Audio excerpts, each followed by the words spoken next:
Hail and well met. Welcome to episode 18 Woo!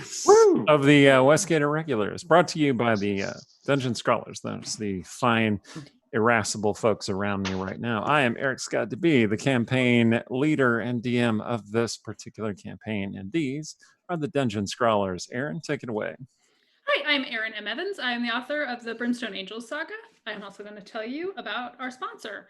Idle Champions of the Forgotten Realms is a strategy game that unites iconic Dungeons & Dragons characters from novels, campaigns, and popular shows into one epic adventure, including Frida and now Havilar from the Brimstone Angels saga. The game is available for PC and Mac on Steam and Web, Xbox One, PlayStation 4, iPad, iPhone, and on all Android devices. For more information, check out idlechampions.com. I'm Rhiannon Held. I publish urban fantasy under the name Rhiannon Held, and then now space opera under the name RZ Held.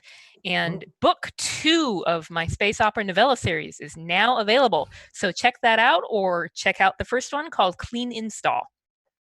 Hi, I'm Yang Wang. I'm a filmmaker and a writer. Hi, I'm Stephen Merlino. I write fantasy and also am a teacher. And right now, my first book, The Jack of Souls, is free on Kindle, iBook, all the various IE things. Nice. Which features like basically an arcane trickster or con man, right? Oh, it does, actually, yeah. How odd. Hi, I'm Emily Tank. I'm a game designer at Wizards of the Coast. Disclaimer, all thoughts and opinions expressed in the stream are my own and do not represent Wizards of the Coast. And hi, I'm Randy, and I'm an author. Excellent. Thank you. This is our last session on Gen Con TV. We're going to our own channel, twitch.tv/the Dungeon Scholars. It's just Dungeon Scholars. There's no the. It's just Dungeon Scholars, one word. Twitch.tv/Dungeon Scholars. Knew I'd flub it. Anyway, so our Be only one. our first episode on our new channel is going to be next week, and it's going to be a big one, as you will see throughout the course of this adventure. When last we left off, well, I'm going to let the recap happen, but basically what we're doing is we're prepping for the big launch of our new channel. So we're really hoping you'll come along with us and check it out. It'll be good. And with that, Rogar, take it away with Rogar's recap. All right, I'll put on the recap for the recap. So, last time, basically, we were recovering. We had fought our way out, and so we needed a long rest. And then we were kind of helping people because somebody collapsed the city. So we were helping a bit with that. Managed to head off a gang war, and then went to Ilra, who gave us a quest basically, on the lowdown to deal with Lilton, apparently, because he's apparently a really powerful badass, and Cecilia was very happy to take that quest, I think. But and meanwhile, of course, we know that we pissed off the Night Masks, so they're probably coming for us. What? No, I know, right? So I think they're scared of us. I mean, it's like you can't kill somebody's leader and collapse their entire lair on their heads without any consequences. What's the world coming to? Anyway, my printer's going off. Just ignore that. Anyway, what I wanted. So since we were so desperate for a rest the last couple of times, I thought I'd talk really quick. I was I wasn't exactly clear on all the rest stuff, so I thought I'd share a little bit of information about short and long rests. Why not? So, really quickly, a short rest is 1 hour during which you just don't do anything more strenuous than eating or drinking or reading, that kind of thing, and you can roll hit dice and add your Constitution modifier to regain hit points, which is cool, I guess. And then Warlocks, of course, get all their spells back. They're super powerful. I wish we had one in our party, because that would be very cool. On a short rest, that's pretty sweet. Or a monk who get all their key points back. But anyway, and most people have to take a long rest to get their spells back, and except for sorcerers who have some way around that with sorcerer points or something. I don't know. They're in a frequent sorcerer spell shop or a club or something. I don't get it. But anyway, you can get your channel divinity back if you're a cleric. Short naps are pretty good. And there's this spell called Catnap. I didn't know this. That's a 3rd level spell that you can cast it, and up to 3 people at your base level get like the full benefits of a short rest in just 10 minutes. Which could be, I know, it would be pretty powerful. Like, you know, it'd be pretty handy when you're like worn down and you just can carve out 10 minutes to like really quick recharge and heal your group. And so that's pretty cool. I didn't know that. And you can take as many short rests as you want in a day. There's 24 hours in a day, I think, in Faerun. I don't know. So that's 24 short rests. Although, of course, if that you're a lazy sod, then no one's going to want you in their party if you're just resting all day. I mean, that's pretty useless. A long rest is 8 hours, but you only have to like really be sleeping for 6 of that, and then just kind of rest and chilling for like 2 of that. But and you regain all of your hit points, and you regain your hit dice that you spent up to like half your max. So if you used 6 hit dice and you only get 4 back, well, you're still down 2. So that sucks, but it's not bad. You can only take 1 long rest in a 24-hour period. So anyway, that's all like the boring, you know, statty stuff. But I did a bit of research, and I looked up activities that burn the same amount of calories as you know, or less than eating and drinking and reading. So the kinds of things you can do while you're just chilling in a short rest or a long rest. And so, you know, while Caliph is researching necromancy, or folks are reading the Westgate broadsheets, or whatever kind of reading you're doing, you can do also these other things. I mean, of course, you could paint minifigures or sort your dice in the order of good dice, who will get to stay in the nice case tonight, and those who betrayed you and shall be cast out into the cold and probably melted. Or you can listen to Stong's music or one of Sturge's puppet shows. You know, that's pretty passive. That's not bad. Also, I thought knitting and sewing. I can't believe we're not like doing more knitting and sewing in our group, because we've just got all this time where we're just chilling. And this is something you can do on a short rest or a long rest. I was thinking, you know, Artemisia could knit like a cute donkey sweater for Jigglewolf, or she'd probably just actually design it and have someone else do it. But, you know, Caliph could knit a nice horse blanket for Dumpling. Or I could totally see Sturge, who is very dexterous, like secretly knitting little booties for Mirabelle, and then, like, you know, strongly denying that he ever did it if confronted, since he has to maintain his, like, you know, tough underworld, you know, reputation and all. But you can do, oddly, chemistry lab work came up when I was looking at calorie count for activities. So, you know, I imagine if Sturge is sitting around, she can mix some potions, or Stong could make one of his strange, smelly swamp stews, you know, in the kitchen, as long as he's not chopping too vigorously or like lifting giant pots or anything. And you can like wrap presents was another activity that actually came up. So, like, you know, the fabulous presents that Cecilia gave us way back when she first returned to Westgate. Oh, so beautifully wrapped in the torn red robes of dead necromancers. I believe there was like a lovely bone flute for Stong, and a necklace with a dragon claw pendant for her sister Artemisia, and a notebook with missing pages for Caliph, and a pair of dice with skulls for Sturge, which is pretty cool. And of course, I got a lovely bag of teeth.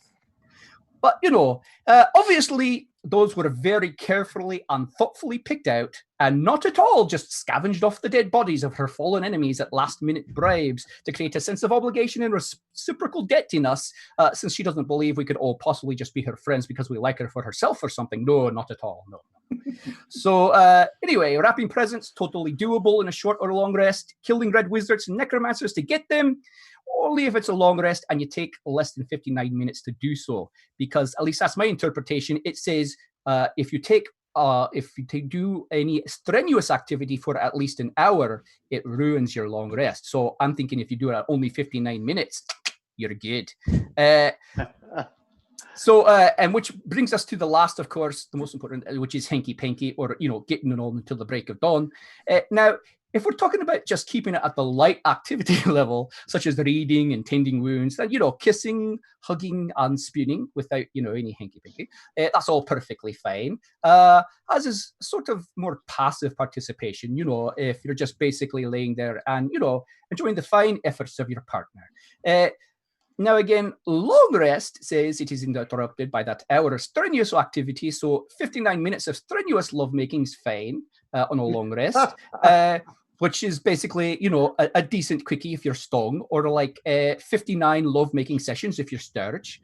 Oh, just kidding. You know, we all know you don't have naughty beds, and you don't, like, you know, you don't get that sort of activity. But again, Sturge, you know, you don't need the naughty bits to benefit from human touch and sensuality. So, or the many other physical means of pleasure, my friends. So anytime you'd like some hands-off coaching or advice, I am here for you, my friend. Anyway, that's my understanding of short and long rest. I hope this was educational for you. And that's the Rogar's recap. Back to you, omniscient narrator god. The moral of this story appears to be, if you want your rest, stay away from the high constitution character. Okay. So, in the last session, you had your discussion with Ilra, who said that you should allow the rumors to percolate and your fame to spread and lure the Night Mass into a trap. And so your minds are going around how to do that. And you're headed back to Briar House. And when you arrive at Briar House, you find something you did not expect, which is Amazon package on the porch. Oh, no, sorry, go ahead. Well, it is at the porch, but it is over the door, and it is the word, 2 words, in fact, written in blood over the door. Well, of course. That say, "The Fools."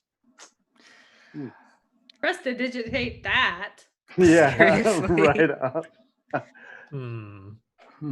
Does anybody Okay. know what that could possibly mean? I don't know. I don't know if we have any fools here. I'm gonna go out on a limb. This is a taunt from the vampire lovers. Oh, they are rookies. Oh. They are rookies. They don't know how to taunt. You're I gonna go got leave a taunt. taunt for them. I'm Yeah, gonna. down in the sewers. I'm gonna go in right away to check on the servants, though. Even still. Okay. Was it properly spelled? That would have been funny if it was like just spelled wrong. Anyway, sorry, go ahead. It is Go. properly spelled. Oh well. THEFOOLS. Okay. Did they use 8 letters. proper Did they add an did they use unnecessary proper apostrophe? punctuation? Yeah. You know, that would be very appropriate for serial killers, but no, Oh, it okay. did not All happen. right. Oh, Varys greets you when you approach, and he sees all your faces with this expression of like reacting to the sight, and he's like, "Is something the matter?" And then he looks up. Oh dear. You didn't hear that happen? You didn't hear people coming to the door, or? I did not.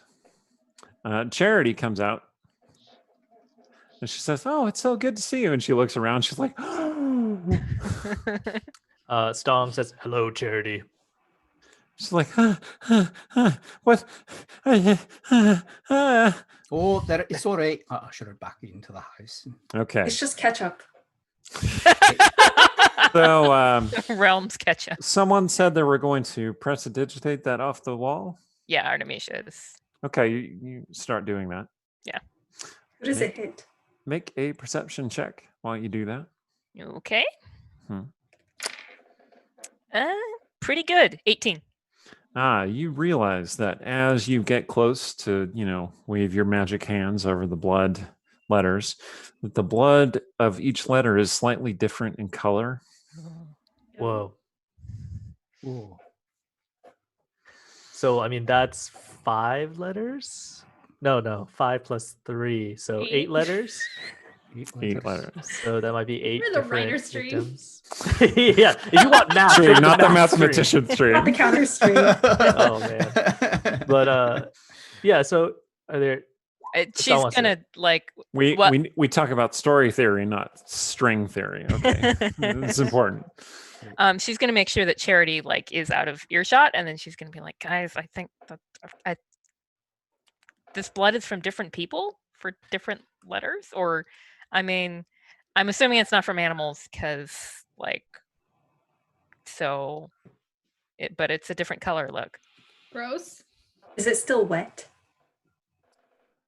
does it prestidigitate like it's still wet? Uh-huh. Oh, man. Mm. Can we get samples of each of the different blood? Well, you could, except that Artemisia started prestidigitating them away.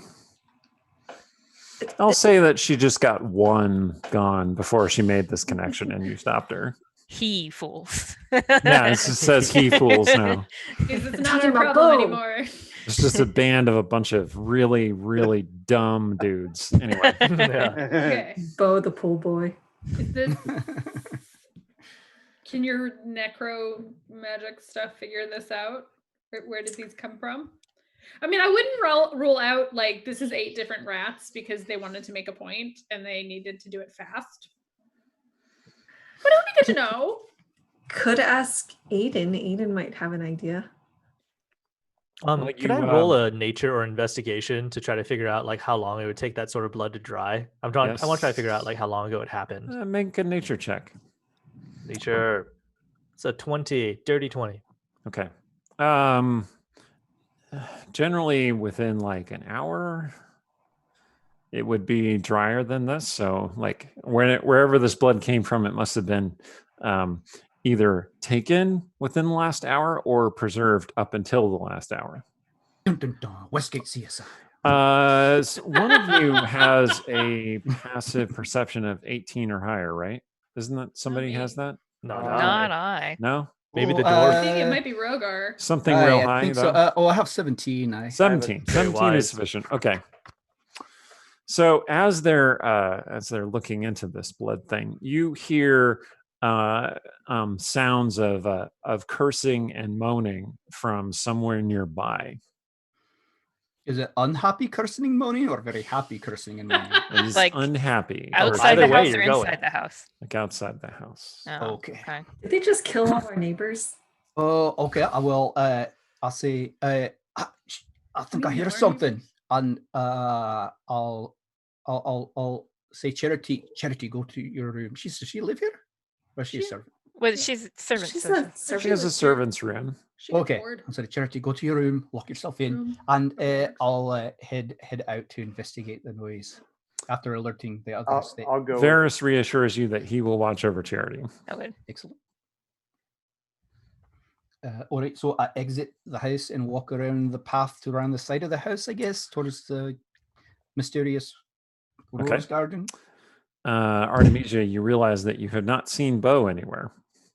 Oh no! Oh no.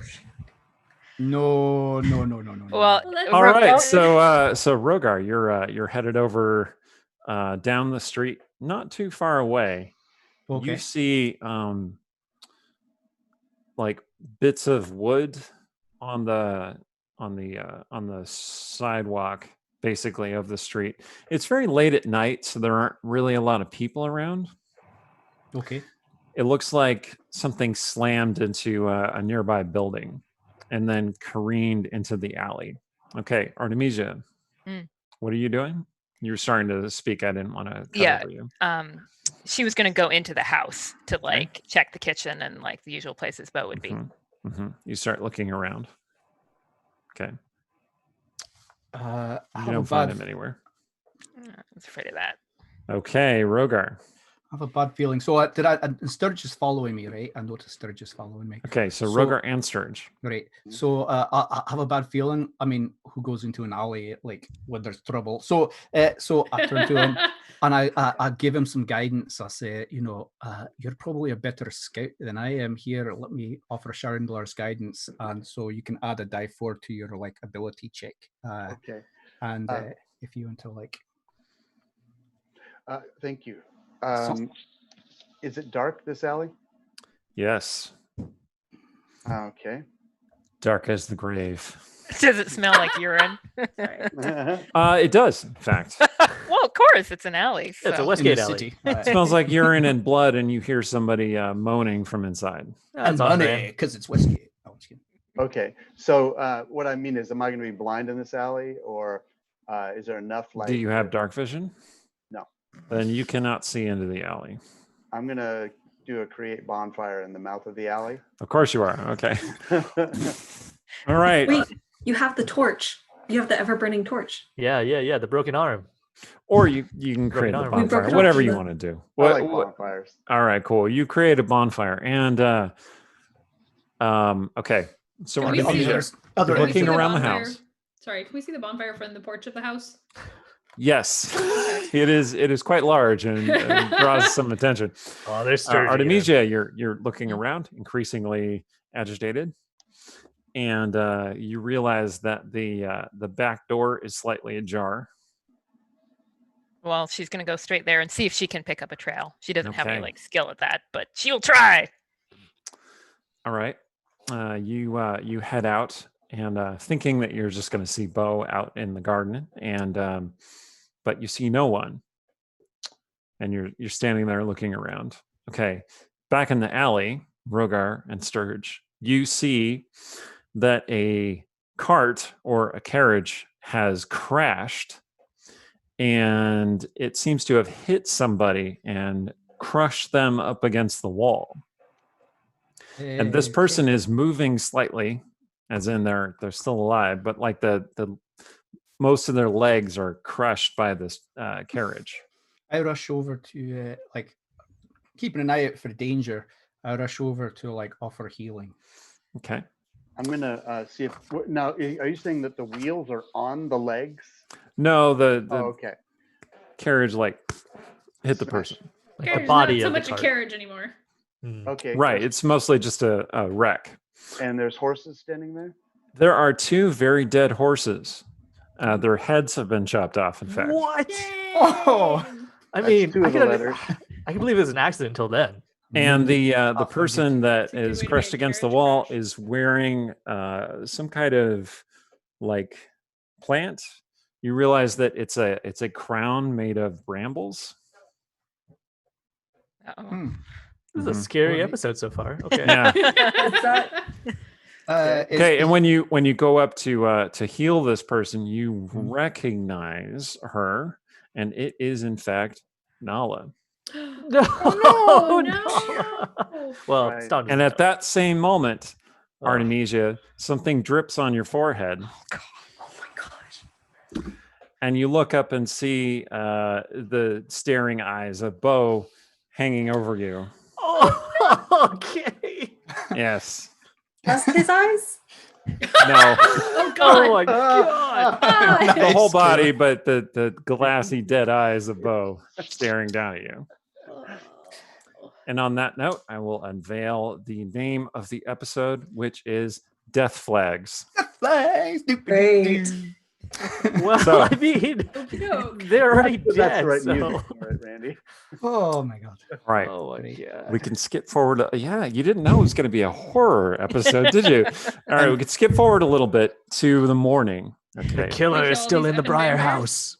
House. Nala has survived her accident, which is clearly not an accident, Oh man. but her legs are basically destroyed, and she is lying there unconscious and fitful, but still alive. And I guess you probably are healing her at Briar House. It's not like there's a hospital in Westgate. If I Oh. stabilized her, then move her to Briar House. Okay. And for those who don't remember, Nala is Stone. Yeah, Nala is Stong's roommate. Also, they take care of each other's kids and they're Yeah, like parent really buddy. friends. Yeah, Yeah. Mhm. Nala. Is I remember someone that watching your kids? I was gonna go get Nala's kids in a bit, but the last thing I remember was that she was gonna go and spend the evening fighting at the arena. So the So kids who's weren't with watching your her. Kids? We have other neighbors. Or Mirren.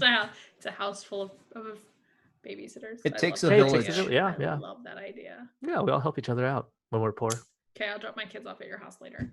Anyway, back to the Bo, unfortunately, is not alive. So Okay.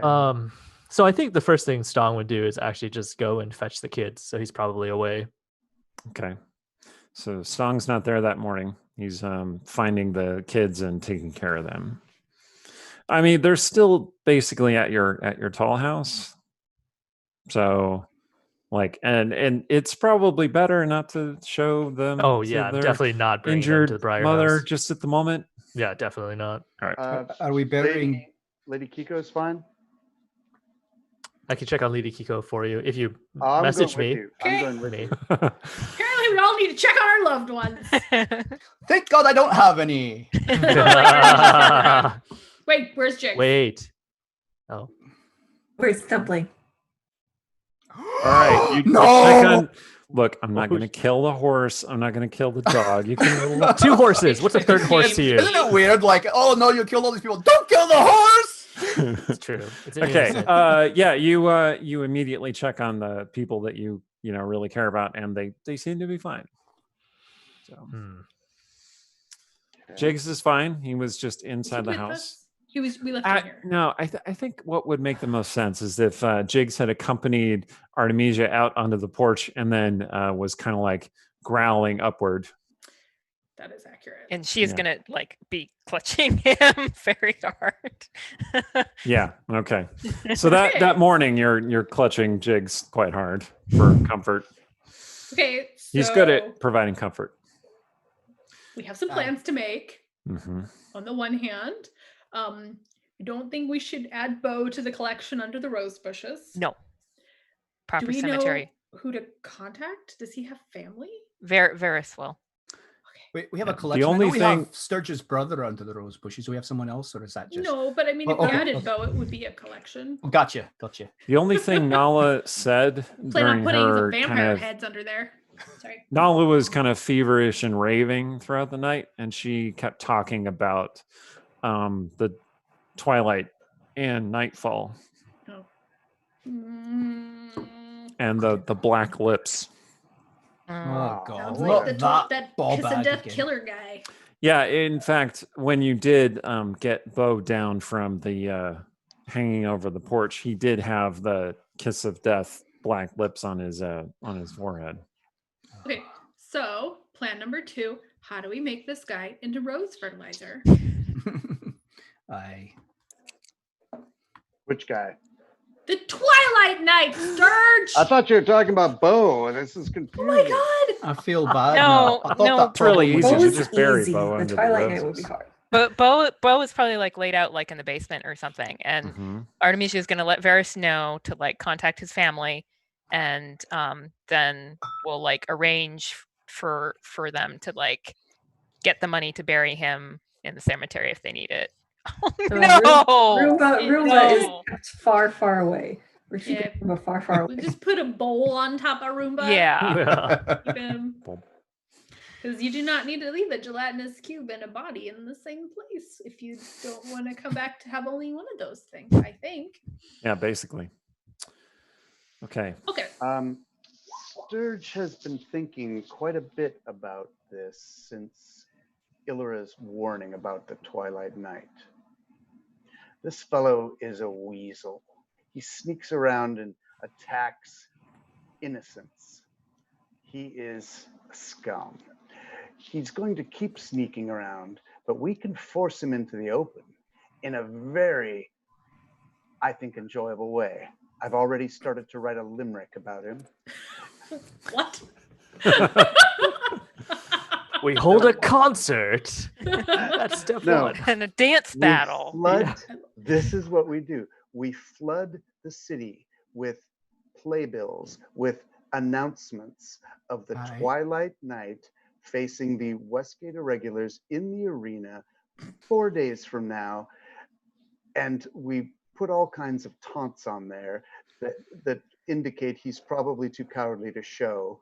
And he won't be. He'll be too proud not to show. And we will choose the arena. He won't be able to sneak into anyone's house and kill their grandmother.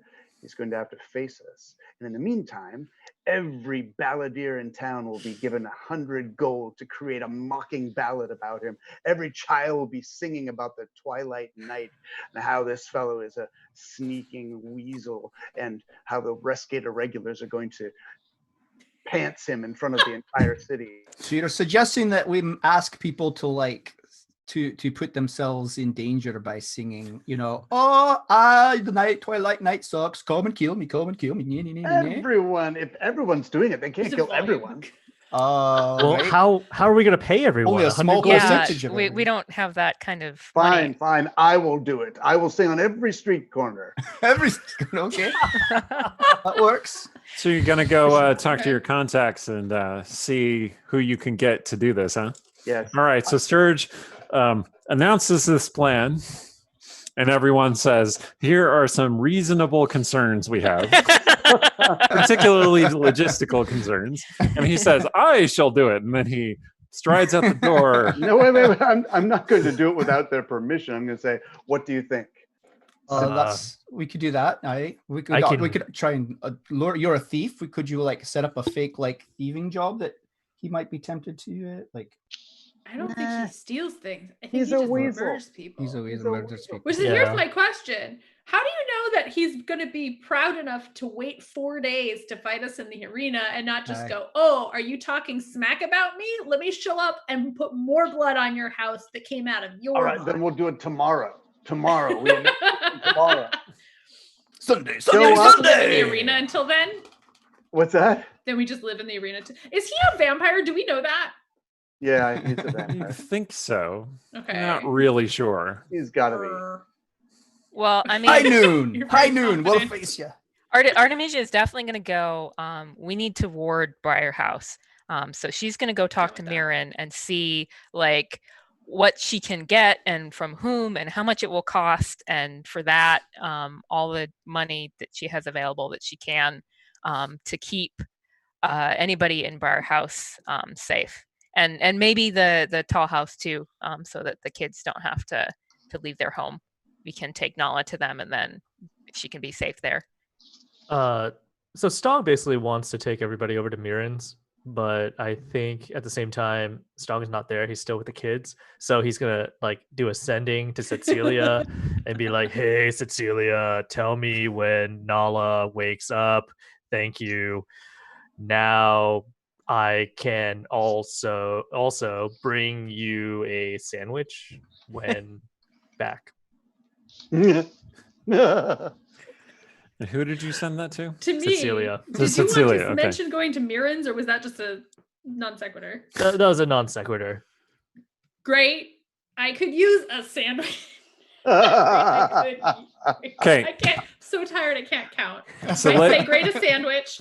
I will do that. Sturge has a bonkers idea. You need to come back in 25 words. Let's just say that, because tonight is definitely not Aaron's math stream.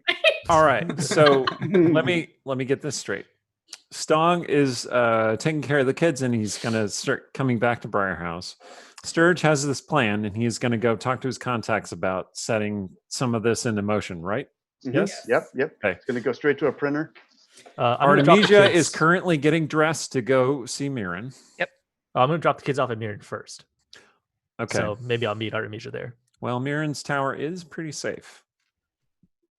Okay. Celia has just recalled we have not checked on Sarshan. So as Sturge is heading out the door To his on friends his, Xeroxy on and his Kinkos. plan, Sarshan appears, having returned to Briarhouse at the same time that Sturge leaves. And he goes, "Oh, hello. What's up? We have a problem. Is my stepmother all right? I can smell that." What? Of course. She was when I left, anyway. Good. Are you That letting- woman has some very boring habits. Would you like to hear about them? Maybe later. We have more important problems. He says, "What's wrong? I can smell something is wrong. It The- smells like blood here." Yeah. Can you? Well, we left the words for now, right? It says he fools. Oh, you did?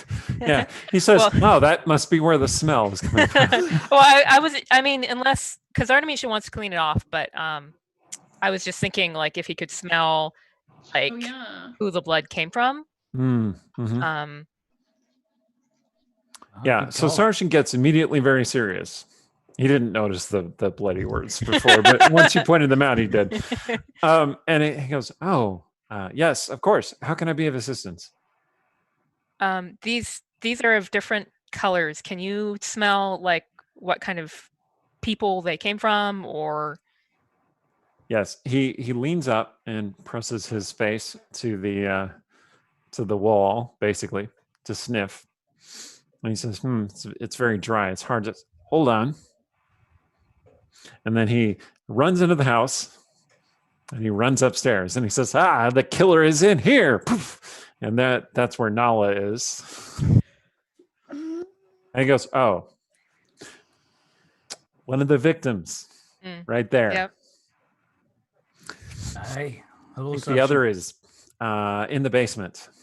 It's just two. Well, there are 8 in total, And well, I'm not sure where the others are, but I could look for them if that's what you like. That seems like something we should probably do. Yes. Okay. But be careful. The And we're killer going- is still about. Yes. We have a vampire problem. Of course. Yes, I would be happy to help out. The city is a very large place, though. Perhaps I can accompany one of you as you go about, and that would give me a frame of reference, places to search. I mean, I guess I'm not doing anything unless I'm coming with you to Mirren's. Perfect. I can accompany you if you like. Where am I going?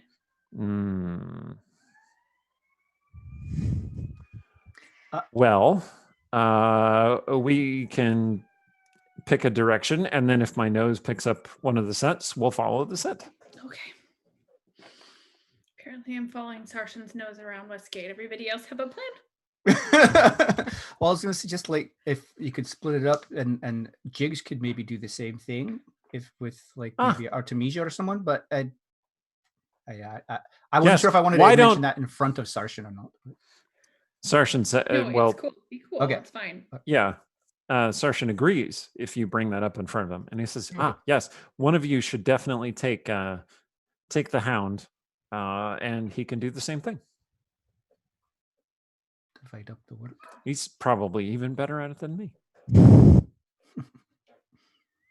Well, how about you, Rogar, or perhaps Artemisia? He seems to have bonded to both of you very, very much. He's still my wolf. Of course. well, Rogar, did you have anywhere that you want? Because I'm going to go to Mirren's, but I can certainly sort of go by way of where Jigs might find a trail. If Jig accompanies you to Mirren's, then if he smells something along the way, he might. Yeah.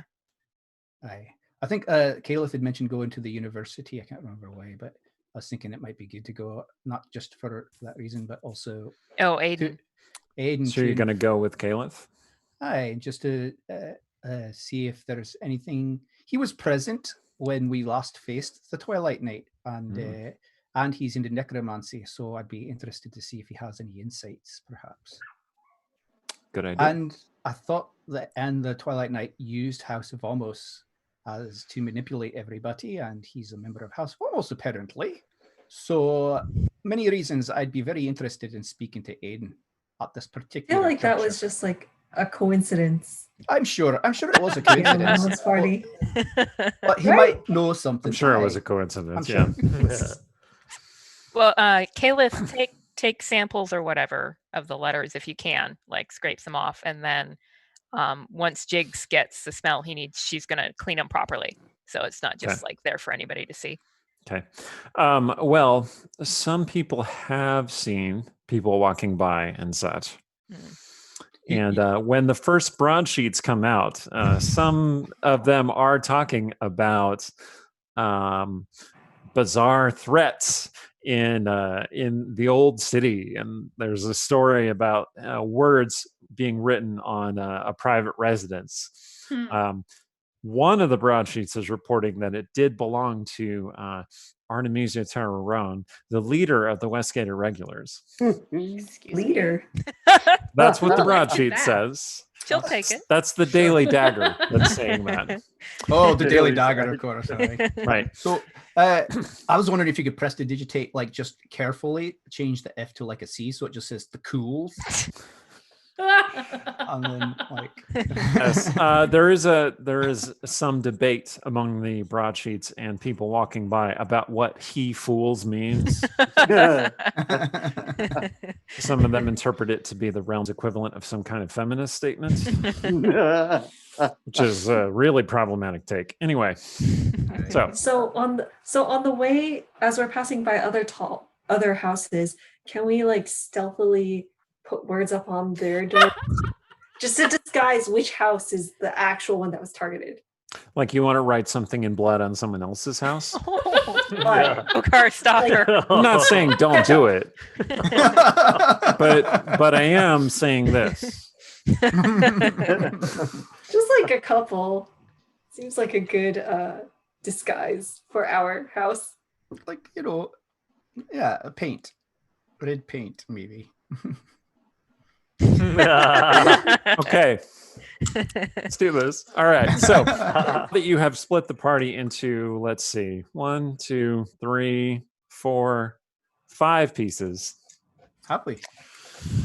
Let's, I would like to point out that we started this mentioning that we are now in a horror movie episode, and we just split the party. Oh no! It's ways. required. You know Someone's gonna what? die. Exactly. We know our tropes. This is what has to happen. Aye. You know, just But They just play Artemisia's into not the a story. virgin. Like, barely survive. this is true. Some of us will have problems. Yes. All right. So, okay. Who would you like to do first?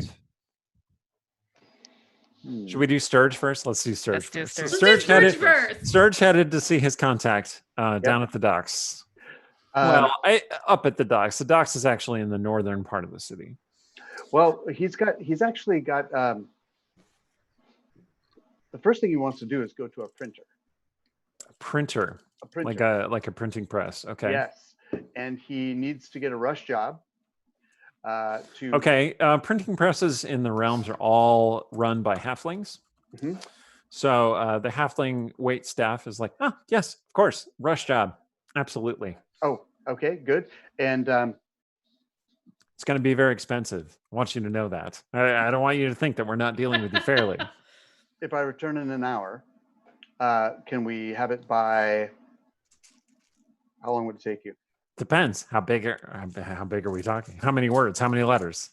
Oh, How big are these letters? So, like a broadsheet, a page of broadsheet. Oh, like a broadsheet. A Okay, playbill. perfect. A playbill. Like a full page ad in the broadsheets. Yes. Perfect. Okay. Mm-hmm. Good idea. You want to hit all the broadsheets? You want to hit the Daily Dagger? You want to hit the Straight Thrust? You want to hit the any of them that you like in particular? Oh, Daily Dagger for sure. Daily Dagger for sure. Okay. Yeah. We have certain agreements with the Daily Dagger. Mm. That's going to be an extra expense. Mm. I don't want you to think I'm not treating you fairly. All right. How many broadsheets are there in this town? At least 12. 12. Okay. I know it's a thriving industry. 12 it is. 12 it is. All 12 of them. So it's going to take me an hour to whip this up, I see. and also I need to check with the arena to make sure everything's set. So And how many days do you want this run? notice to appear? 2. All right. Well, we'll have to do some math, and we'll get back to you. Excellent. You have it written. I will have it written. We're going to need a down payment. All right. How much does that run a body these days? 12 gold pieces. Okay. 12. Has to be 12. 12 gold pieces, 12 broadsheets. I don't want you to think we're not treating you fairly. I give him 12. I get the feeling that they're scalping you. Yeah. Give him 12. I want him to feel like he's scalping me. And that Okay, you give him 12 gold pieces. Yes. He goes, perfect. Do I get a receipt? Oh, yeah, of course. I don't want you to think we're not treating you fairly. He hands you a receipt for 12 gold pieces. And it says to Artemisia. preliminary contract, All right. Thank you. So advance fee. Perfect. Well done. You're a professional. We are. I gotta go. So he gets out on a horse. He needs a horse. So he's gonna hire a Did you horse. rent a horse? Yeah, rent a horse Okay, that's and 2 silver pieces. go as fast as I can to the arena. How much money does Sturge have? A bit. Sturge has Okay. never had anything to spend it on. So Okay. Just Okay. curious. Just curious. Yeah, I mean, he you. steals all his magic items. So. Yeah. Well, all right. So you're Yeah, headed what out. do you say? You're headed out to jump on your horse and go to the arena when a coin messenger comes up to you. He says, are you Crab and Gleer? Who sent you? Message for you, sir. From? Grab his wrist. Don't it go appears- anywhere. Who did it come from? a fellow by the name of Dequilius, which you recognize as one of your contacts who works down at the dock ward. Very well. Thank you. He says he has urgent business with you. Very well. Thank you. And that's it. It's not like anything on the paper. It's just that message. Yeah. So, well, it's pointing you to the black boot. All right. And he holds out his hand. Right. Give him some silver. Okay. He Okay. scampers off. All right. And I Thriving gig economy. get on the horse, go down to the boot. Okay. Yep. You ride down to the boot. You tie up the horse, or you throw the reins kind of vaguely over the bar, whatever. And the boot is surprisingly quiet. That's the first thing you notice when you get off the horse. Mm-hmm. Look And when around. you step inside, you see that it appears to be mostly empty of patrons, except for one person sitting in the far corner in Dequilius? shadow. Is it Dequilius? You say Dequilius, and you step forward, and you realize that it's not a person, but the corpse of a person. Oh no. Oh. It is the corpse Oh. of Dequilius. Sitting there, he's wearing like a half cape that's kind of draped around his neck and soaked in blood, so it's red. Oh man, 5 Um, more bodies to go. On the table is a blood-soaked knife. There's a wine cup full of blood, and there's a plate with some kind of like meat, like rotted meat on it, Oh man. and a deck of like playing cards strewn all over the table. Achilles. And Achilles has a carrot attached to his face. Oh, it's you. I get it. Yeah, Yeah. dirge and effigy. That's Yeah. clever. Don't admire the villain style. And Clever and classy. Oh my god. and as That's you your draw friend. closer, you see that there's something written in blood on the wall above his head. Okay. And it says, "Hail, magician." Hmm. Oh. We got some tarot thing going on. Hmm. Oh, Bo is upside down. It's a hangman. Mhm. No, I got smashed by a chariot. Mhm. Oh, no. Yep. no. Put the pieces No. together. Okay. Cultural Song architecture, didn't right? see any Anyway, of that. that's what you found. Oh, there's something clutched in Dequilius's hand. Can I tell what it is? Is it a Yes, it is a gnarled piece of wood. It is, in fact, your wand of magic missiles. Whoa. I will mage hand that out of his hands and examine it in the air in front of me. Okay. Booby trapped. It looked Okay. like It has some blood on it, but otherwise it appears to be just the wand. Booby trapped. while it's there in front of me, I'll prestidigitate the blood off of it. Okay. The globules fly off, smack into the wall, Really, like in a '90s action movie. cast detect magic. Is it still a working wand? Yeah. Still magical. Just Hmm. hold my sleeve out like Fully this. charged, in fact. Hmm. This doesn't seem right. Someone's not afraid of you. All right, That is so I a power move. It's a power hold my move. sleeve out Okay. and mage hand it back into its little slot. I'll say, It is at that point that the doors burst open and the Westgate watch comes in. mhm, my back is to them.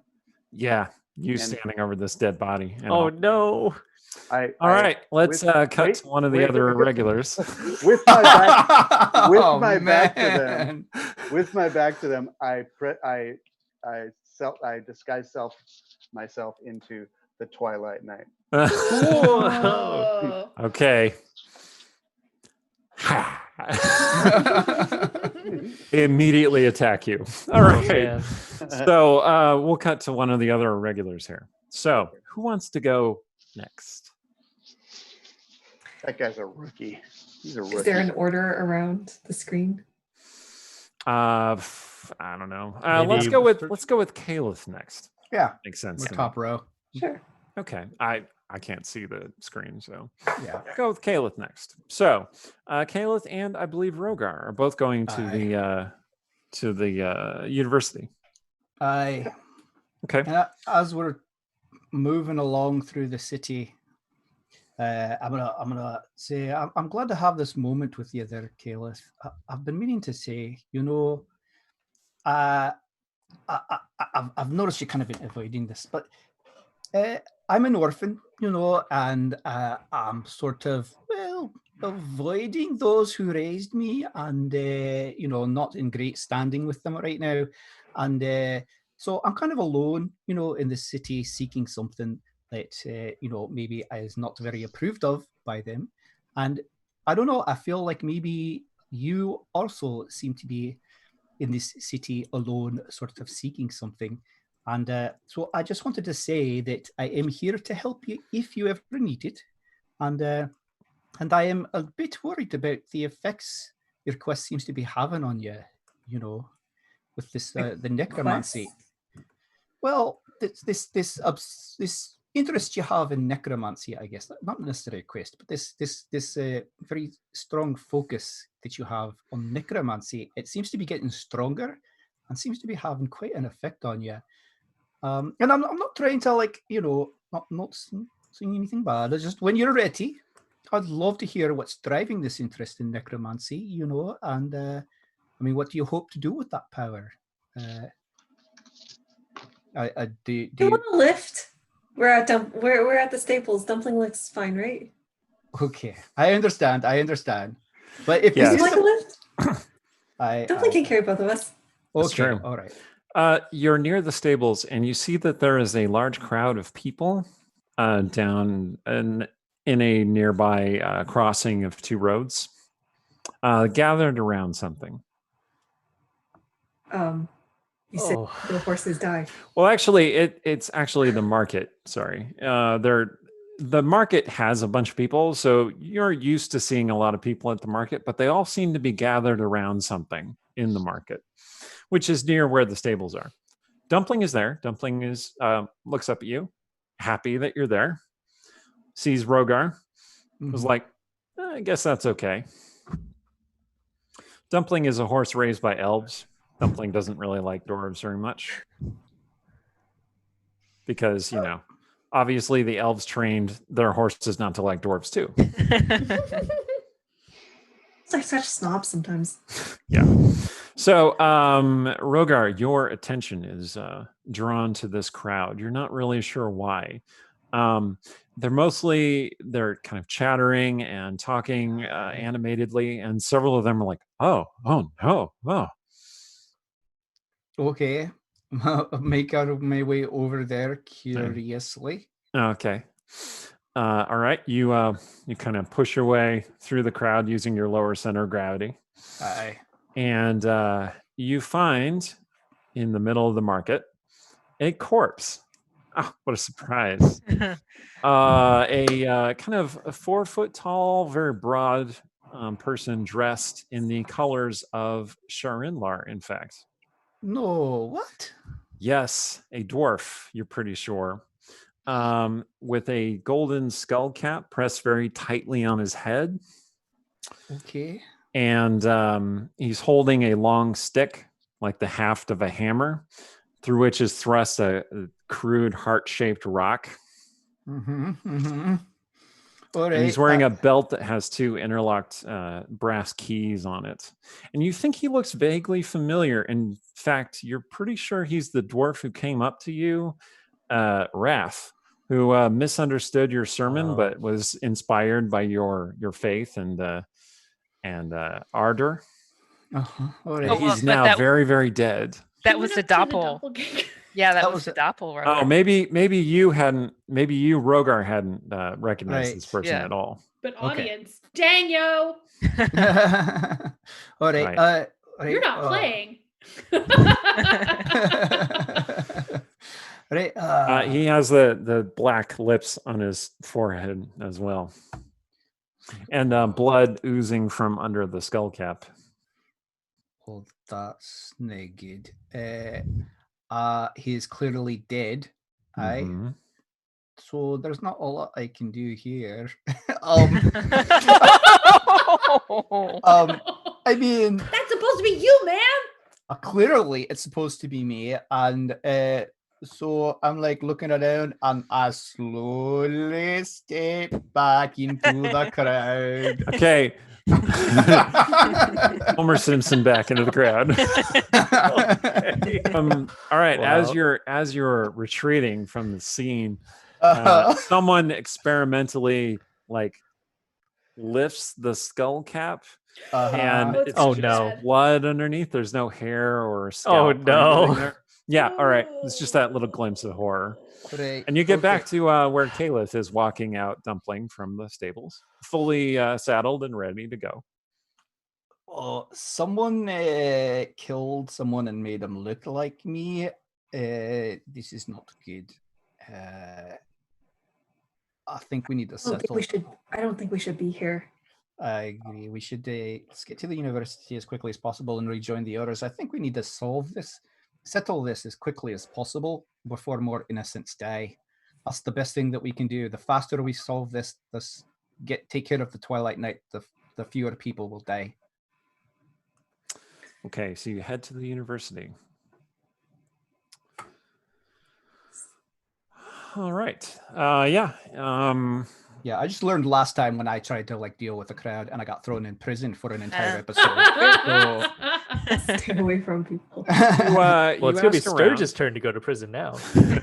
You ask around, and it appears that Aiden is giving a lecture about necromancy, of course.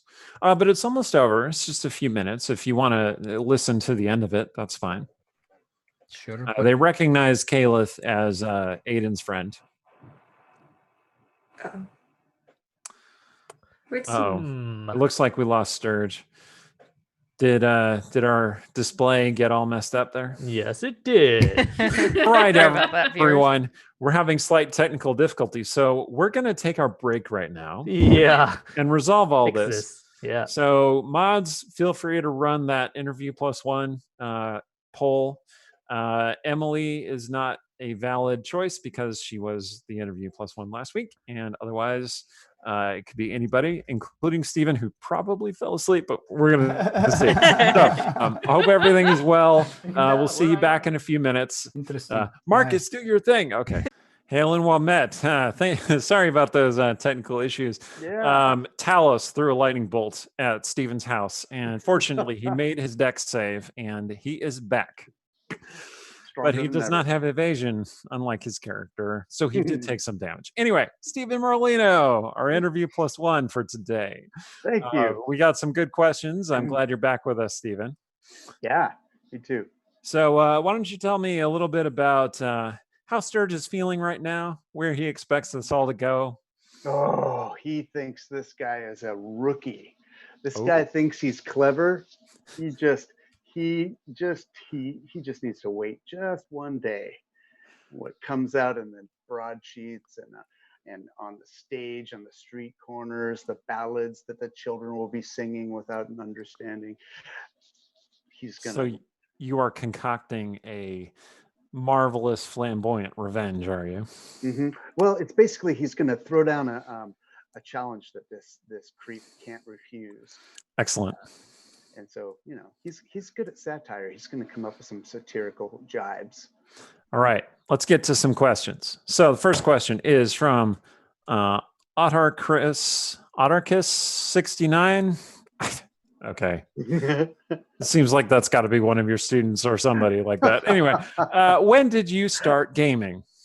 I remember in the 7th or 8th grade, a friend of mine got this little box. It was a very small box with 3 brown paper stapled together books, which were the original D&D books. And they were infuriating because they didn't have enough material in them.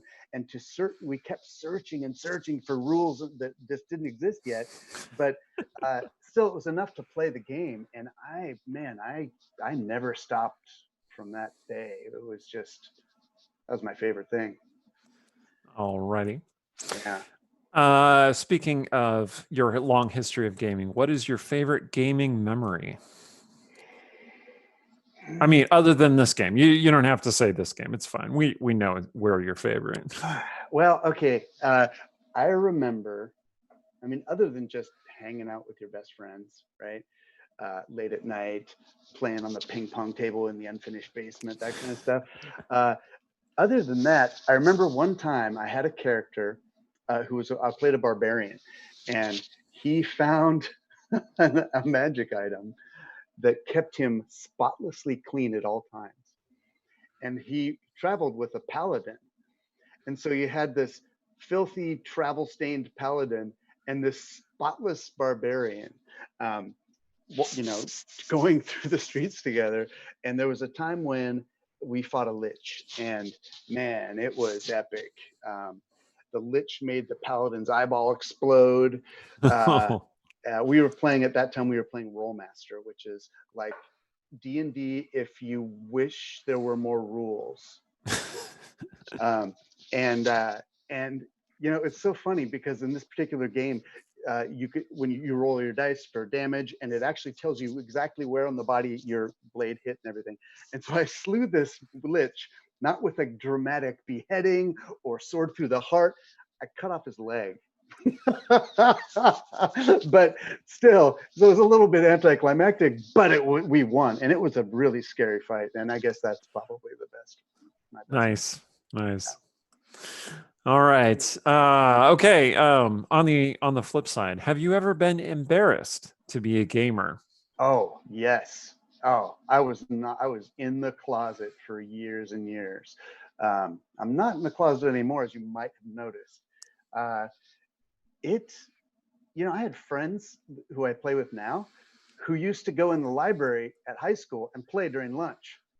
Oh man, I was so in the closet. I was like only on the weekends, and it took me a long time to own it. And I'm glad I did, because it's what I love to do, and it's kind of people I like to hang out with. And it was just, I think it's fair to say I was embarrassed for first half of my life about it, but then I got over it, grew up a little bit. Yeah, that's kind of an interesting thing about the evolution of gaming. We have different generations that look at gaming differently. Mm-hmm. Back in the day, it was a much less socially acceptable thing to do. So when I was coming up gaming, it was kind of moderate. Like you were looked at sort of not super great for being a gamer, but mostly you were ignored. You weren't really bullied really as much for being a gamer, so much as like, man, those people, just ignore them. Yeah, that was my experience. But then again, I'm 6'7", so that might be why they didn't bully me too. So there's a certain intersection of traits. But yeah, the farther back you go, the harder it was to be a gamer socially anyway. And I'm really glad to see it becoming more socially acceptable. More people are getting into it and building those kind of social connections. I mean, we all are. From different generations and different, perspectives on the game and on writing, and it's produced something really great. I encourage all of you, if you are not in a gaming group, look for one. try it out, see where it leads you. I mean, you can make some really cool connections with people you never expected. All right, so a question about Sturge. Yes. So Sturge has an extremely long nose. Mm-hmm. Is that nose ticklish? Let's see. Let's just find out. You all can't see it, but Aaron just busted up like crazy. Yes, it is. It's frustrating in the springtime. It sneezes all the time, and it sounds like a Canadian goose. Or a Canada goose, I should say. So yeah, definitely. Nice. Okay, so 2 more questions. One, is it tough being so ruggedly handsome? Well, thank you. Thank you.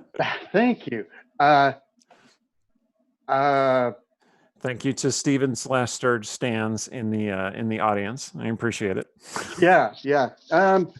Well, I didn't ever think of myself as that, so I guess it must be really easy. Yeah, I'm just going to go with that. All right, very cool. And you are a writer, of course, and you mentioned your book becoming available. Are you working on something at the moment that you'd like to tell us about? Sure. Yeah. Two things.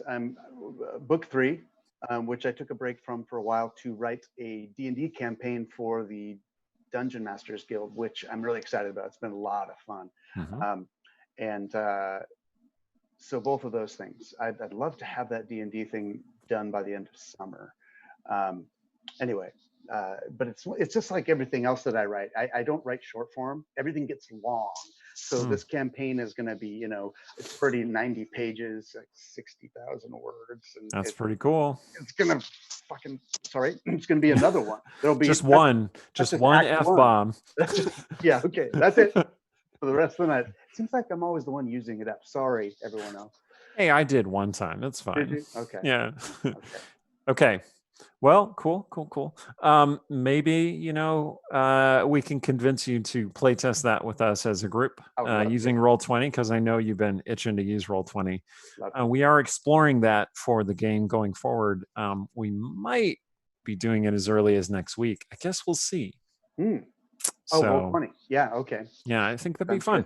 It depends on whether we can pull it all together and make the technology work. So keep your eyes peeled, because on our new channel, Dungeon Scrawlers, twitch.tv/Dungeon Scrawlers, we're going to have a lot of cool stuff that we haven't done so far. So right on. Cool surprises. All right. Thanks, Stephen. Yeah, thank you. Thank you, audience, for voting for Stephen. Thank you for trolling us a little bit since he was having the technical difficulties, but we're glad to talk with you. Thanks, Stephen. Yeah, thank you. Are we back? And we're back. Excellent. All right. So you were headed to the university. You were going to listen to Aiden's, the last of Aiden's lecture. So the hall in which he is speaking to would-be necromancers. I see that a couple of you are still muted, so make sure you check that before you get going. Including Emily. Emily, you were still muted. Yep. Okay. So the hall is full. It's about half full of would-be necromancers. A lot of young women and young men who are mostly there to kind of like at Aiden, because he has those, So it's roguish good looks, like a Bright Eyes concert or something. Just a bunch of a little bit emo looking. Right, okay. There are quite a few. Glow. Panic at the Disco. He is talking about the higher level theories of how the awareness and consciousness relates to necromancy, and undead creatures that could be raised with the persona of the person who perished, and whether that's really the same person or just a reflection. And it's kind of getting metaphysical. And several times somebody has interrupted him and said, "What about enchanters?" And he has so far avoided taking that bait. All right. Bunch of hecklers in the crowd. A bunch of hecklers who really want to hear that story. As you are sitting there, Rogar, you smell something. Right. Okay. You smell yourself. It is not just you. Okay. All right. Good. You smell rot and decay. Oh, well, we are in a room full of necromancers. Somebody brought their home project to school. Yeah. It smells like fresh death. Oh, okay. Does Aiden look like he got a new arm? That's the worst air freshener, by the way. It's hard to tell. Aiden is always wearing long sleeves and gloves and stuff. He does have 2 arms. That is true. Just 2? Just 2 arms. Unless his legs are also arms. You can't really tell. Right. Oh, that new death smell. All right. So, okay. You get up and follow your nose. I kill a Something might be amiss, I say, and I get up and I follow my nose. All right. Your nose I've- leads you. Caliph follows Rogar. Great. Rogar's nose leads both of you to the rear of the hall. This room is supported by pillars. Pillars will come down in and amongst a row of seats. And you see that the back couple of rows of the hall are empty. There's no one sitting there, except for one person who seems to be sitting sort of in the middle of one of the rows between two pillars. Being very still. Being very still. Like unnaturally. Like unnaturally still. Well, it depends. Aiden at that point is talking about how death is a natural part of life. Anyway. Body number Yes. 5. This person is slumped up against the wall at the college between two pillars. She wears a blue robe with a holy symbol on the front. It looks like a flower with stalks of wheat. Okay. One of the pillars is whitewashed the way all the pillars are, but one of them is blistered black as though with flame. She wears some kind of crown, like with horns, and a veil over her face. Great. And around her, plastered on the wall, are thousands of feathers. I was waiting for that one. In the shape of wings. Yep, that's what I was expecting. All right, so Caliph, I don't know if you want to see this or not, but apparently, I told you how someone you can see it at this point Aye, since you followed him. Aye. Gonna lift the veil. Is there anyone we recognize? Well, you can't really tell because her face is basically utterly mutilated. Oh, Horrifying. Both of you make a wisdom save, please. Caliph, you have advantage on your save. 12. Rogar, you are a little shaken. 15. Okay, Caliph, you were okay. It's unsettling, but you were able to just kind of go through it. Especially since I was just talking to her about how I'm worried about the path she's going down and the effects of necromancy and all that. This is this feels a little like an unsettling preview of my At that fears. moment, the hall is full of applause. Mm-hmm. Which, for one horrifying moment, you're like, oh, maybe they mean us. And then you realize that Aiden has ended his lecture and students start filing out. Are people walking by this body? Oh, yeah, they're headed toward you. Because the exits are near you. Oh. Disguise person really quick so it just looks like a sleeping student. You do what spell? Disguise person? Oops. No, wait, that's disguise self. Disguise yourself as a Twilight Knight, just like Sturge. Yeah. I'm going to count down from 10. That's how much time you have. Kayla's just gonna grab Rogar and it's like, we're just gonna position ourselves so we're Right. the person. You probably spread your wings a bit. Yeah. Wings Okay. go out, block everything from sight. Spread your wings. Boom, you spread your wings. Gold feathers go flying off.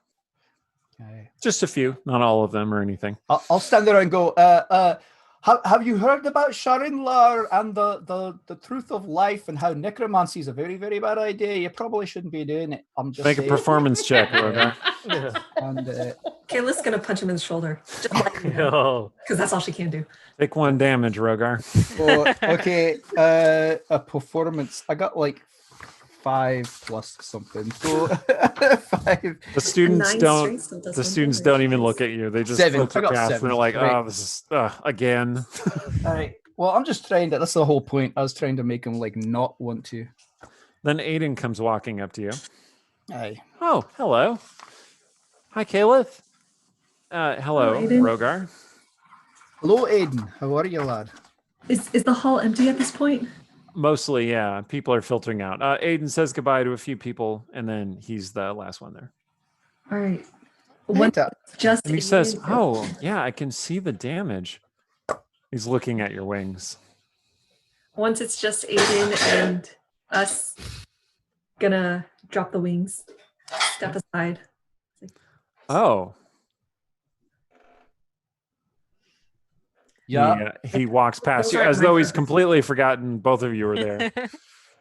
And he looks at the thing and he's like, "Oh, What can you tell us about this, Aiden? well, there's obviously a lot of care that went into this and a lot of symbolism. And it's very wasteful." That's his assessment. All death Boyfriend is wasteful, weird. my friend. Yes, but unnecessary mutilation is wasteful. That's what I mean. As opposed to the necessary mutilation, I suppose. Yes. Right. Okay. That necessary mutilation. Right. Oh, See, like there are band certain name? mutilations Oh, that you can Aiden. do upon the body that will keep it from rising as an undead creature. Oh, right. Okay. So, Aiden, I need your help. I mean, we need your help. We need- Sure, of course, whatever you need. Does it have to do with? And he points at the body. Aye. Yep. I'm afraid so. And you may be involved as well. In fact, Caleb, he may well be in danger now that I think about it. Yeah, actually, have you been cut? Has anyone tried to cut you recently or attack you? Well, not me directly, but some of my servants, if you're counting when I helped in the East End yesterday. They destroyed a lot of work, in fact. It's something okay. a little more personal. People always die. It's not going to be a problem. Like more of a singular attacker seeking you out. You mean, sort did of. someone attack me personally? Aye. Yes. Well, I feel a little bit attacked that I'm doing this lecture about necromancy and you come and tell them about Sharinlar, the goddess of life and beauty. I mean, I don't come down to where apologize. you're preaching about Sharinlar and tell everyone about Velsharoon, for instance, the god of undeath. I just was trying to get them to avoid. But I mean, this. I'm not taking it personally. It's just, it Good. feels a little bit like an attack. I do owe you an apology. I am very sorry, Aiden. But I understand it was just cover to keep people from being upset about seeing that body. Indeed. Or obsessed about seeing that body. There are some weird people that take my lecture. Anyway, what do you need my help with? It's a problem, I imagine. Do you want to talk to it? No. Oh, no. I'm not. I think we're very sure who did it this time. Oh, So I don't think we need to talk. the to kiss of death killer. Aye. Like if you wipe away the blood here, you can clearly see the signs of necrotic damage, even though he chopped her face off. Oh, gross. Right. I'm just like a little. What's bit... with the feathers? Okay. Yep. He Oh puts my. down one of the feathers. He's like, Well, I found a dead body that was made to look like me earlier, so I think this is supposed to be Caleth. It's a message directly to her, a promise of, I think, what the Kiss of Death Killer intends. he suddenly gets serious. He's like, someone threatened you. Someone's threatening all of us. All right. I would And like to help. Oh, excellent. Let me come with you. I'll see what I can do. Do you? We should probably bring the body. He pulls out his bag of holding. I got Aiden, read the room. And on that Actually, note, Aiden, weren't you Oh. saying the other day that there were some texts about vampires or necromancy that could be helpful that Rogar could fetch from the library from us really quickly? oh no, I have those on my desk. I was just waiting to give them to you. Oh, okay. But yeah, we'll go get them immediately. Do you want me to bring the body? Could it be helpful? It might be helpful. I don't see how it's doing any help where it is. So might as well bring You know, you're probably right. He starts casting a spell. Is this library only about necromancy? Oh no, it's about all kinds of things. The necromancy section is just one very small section. It's next to the illusion section and also next to the astrology section, Ooh, which alright. feels like kind of an attack, actually. Anyway, so I've been attacked twice. Not next to the enchanting section, I take it. All right. Oh So- no, those assholes get their own awesome section with tea that is self-generated by this permanence, but it's not worth going there. Let's just go to my office. Hey, well, Do you I let can him go- finish casting his spell? Yeah. Okay. The body stands up I was gonna say this isn't gonna be pretty. and deposits itself in the bag of holding. Like swan Okay. dives in. No, he holds it out and it just kind of raggedly steps in. It's a respectful spell. It's not a joke. Aiden says, "It's one of my students, I think." It's hard to say. I don't have a thing for faces really, but I mean that isn't really relevant in this case. Oh my But Oh, Aiden. anyway, Right. Well, I actually I want to go take a quick peek in the library and see if there is a certain kind of book there. okay, let's go. All right. So on that note, we're going to cut over to Cecilia and Sarshan. Okay. So Sarshan is accompanying you, and he's sniffing. I think I'm accompanying him. We Following are his nose accompanying around each the other. city. So was there something you wanted to talk to me about? Sniffs. I mean, are you prepared to fight a vampire? That seems like something we should know.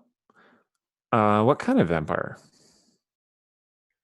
Okay, clearly you know more about vampires than me, so we're set. Oh, okay. So just like the general kind of vampire. I don't have Like- any idea, my guy. Have you fought this vampire before? The one we fought is dead. This one Okay. showed up and made some pronouncements. I think I don't know, it was all kind of a blur. You killed a vampire, Yes, and now you're being you think another one is going to come and attack you. I'm pretty sure. Oh, yes, I can help you fight a vampire. That's good. The other thing that we should maybe discuss is that there's an excellent chance that Artemisia is going to want to talk to you about our mutual friend. Oh, And you don't need to tell her everything. we don't have She's very not many mutual worried. friends, but that still narrows it down. Oh my goodness. Okay. She wants to talk to you about the heart of the piercing, I'm pretty sure. Oh, She knows. okay. And- What should I tell her? I mean, as little as possible, ideally. Okay. I don't really want these parts of my life intersecting. How important is it that I not tell her anything? I mean, she knows. I don't know what you're going to tell her. I can avoid telling her anything of any interest. Then she'll know that you're not telling her anything.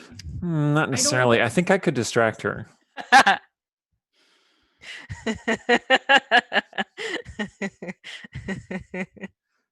Don't You let her seem get too displeased by that nosy. concept. Oh my god. The only Remember, way if you're this could be taking a long weirder rest, is if you no start more taking than your shirt 59 off to make my minutes. sister distracted. So you're saying I Well- should not start taking my shirt off to make your sister distracted? Oh, I'm so torn right now. Because no, I do not want you two ganging up on me in any fashion. But yes, because I have this whole Lilton problem to deal with. Ah, yes. Lilton. You know, he came to see Marcelea last night? That is very important information, Sergeant. I'm telling you now. What happened? He came to see her and they had some sort of conversation. It was magically warded, so I couldn't hear what they were saying. Could you? Okay, that's real frustrating. Can you read lips? You can do that? Did you smell them? How did they smell? Well, they didn't smell like they were attracted to each other, if that's what you're asking. I meant, like, are they angry at each other? Are they teaming up? Although it would be good to know if they were attracted to each other. So I'm glad we can cross that nonsense. Oh, I mean, off the she list. was definitely attracted to him. Like, that was clear. Artemisia is like, no. I'm filing this away in case I need it later. He smells cold. There is something wrong with that guy. Yeah. He's got something over Artemisia, I'm pretty sure. Hey, if we're going to keep talking about this, can you pull out that really cool battle axe that you have? Why? So we could spar. What? We're in the middle of the street. Yeah. He starts bouncing on both feet. It's not a thing. We don't fight in the middle of the street. Everybody will stare at Well, us. when we start fighting in the middle of the street, people get out of the way. Okay. I don't want to do that in the middle of the street with everybody staring. Oh, at okay. us. Well, we'll go to somewhere private then. Come with me. Okay. And my he God, why are heads you off. Just like a puppy person. All right, she follows him. Not sure what to do about this information about Lilton and Marcellia confabbing here. Okay. He takes you to the entrance to Mirren's manor house. Did you smell something over here? Well, if you're referring to Mirren, she has a very distinctive smell. I mean, you're supposed to be smelling where the blood came from. Yeah, I'm gonna wait for the winds to change. The winds change at high sun, Oh my goodness. and that is the length of 10 or 12 songs. So we should have some time to do a little sparring. He goes up to the gate, and he makes some kind of growling sound, which, since you have beast speak, is a password of some kind. Okay. And the gate says, "Ah, yes. Welcome back, sir." And then it opens. Okay. Until this moment, Cecily was very inclined to just like bail whatever this nonsense is. But now she's really curious and she follows him and she's like, I'm sorry, how did you make the gate just open like that? Well, I've been spending a lot of time with Mirren, and she thinks that it's just more efficient for me to have the password. I'm sorry, you've been spending a lot of time with Mirren? Yes. Talking about what? Well, mostly I sleep in her garden. Why are you sleeping in a garden? Well, because it was the first place I went to when I came to the city, and it was very safe, and she's very nice, and she lets me. Okay, you don't get rained on and things. No. Well, I mean, occasionally, but I sleep under one of those giant trees. Oh my gosh. Okay, Thorson, you're so strange. I mean, I don't have anywhere else to sleep. It just makes sense. Oh. Yeah, poor I am guy. not going to make the mistake of offering Sargent a spare room in the firehouse because it is not my house. So, But I may mention the Star Artemisia later. he pulls out his curved longsword. He's like, "Come on." You're serious about this? Oh yeah, absolutely.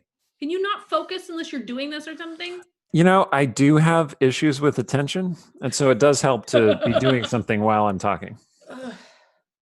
Okay. If you don't mind. Okay. Okay. she gets Well, her if you battle mind axe just a out. little bit, I suppose that's okay too. Okay, she gets out her pack blade and turns it into the battle axe. That is a great Whoosh, power whoosh. that you have. Yes, it is not the most useful spell I have. It's much easier to just, melt things' faces with sickening radiance or, electrocute them with witch bolts. With the power of your will and your passions. Yes, I understand. He holds out his sword, Don't kind of do like things weird. slowly, like hit my sword, like sort of testing you, but not really trying to hurt you. Do you engage him in fighting? I think Cecilia, she is really tempted not to do this, but they need to have a serious conversation about Lilton and things. So she rolls her eyes and she taps his sword. When did Lilton show up? He showed up about 5 or 6 songs after midnight, when the moon was full and high. And Marcellia was still awake? Oh yes, she spends a great deal of time staring into that divining pool that she has. Weird control freak. Well, she is a diviner. That is what they tend to do. He hits your battle axe a little, with a little more skill, and you still knock it off. Smack it. Yep. Not a lot of art to that smack, but irritation. Yes. He says, "Oh, good. Did she send for him or did he just show up? Oh, he just showed up like a gentleman caller." Ew. Okay. Gentleman collar. That's the word, right? Like when you're a man and you have a collar around your neck. Yes. I'm catching up with how Westgate society works. I want to see this play out. This time he hits your battle axe much harder, and you Hey! kind of like stagger back a little bit. He says, "This is fun. This is good. Come on." Okay, I'm gonna swing my axe at him. You're gonna take a swing at him. Yes. All right, roll an attack roll.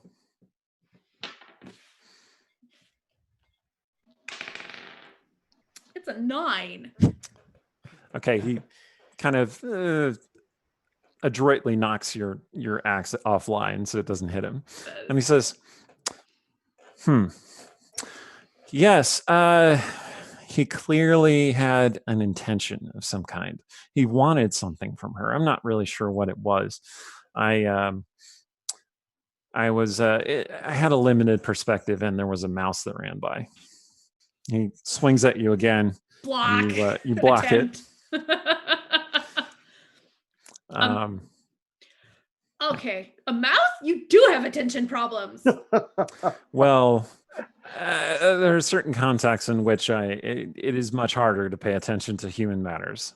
He swings again, much harder this time, and you just kind of knock it aside.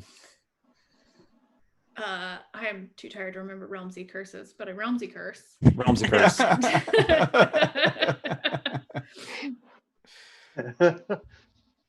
I'm getting irritated. And He so says, I'm gonna "You don't need to hold back." swing at him. Make an attack roll. That's a little better. That one is a 22. Oh, Mess him up. you do hit him. Go ahead and roll me some damage. Ow. Okay, give me a second because I just realized I don't have the battle axe. It's a D8. Thank Is this gonna be the 6th murder on this episode? He was like that when I found him. Oh, whoa.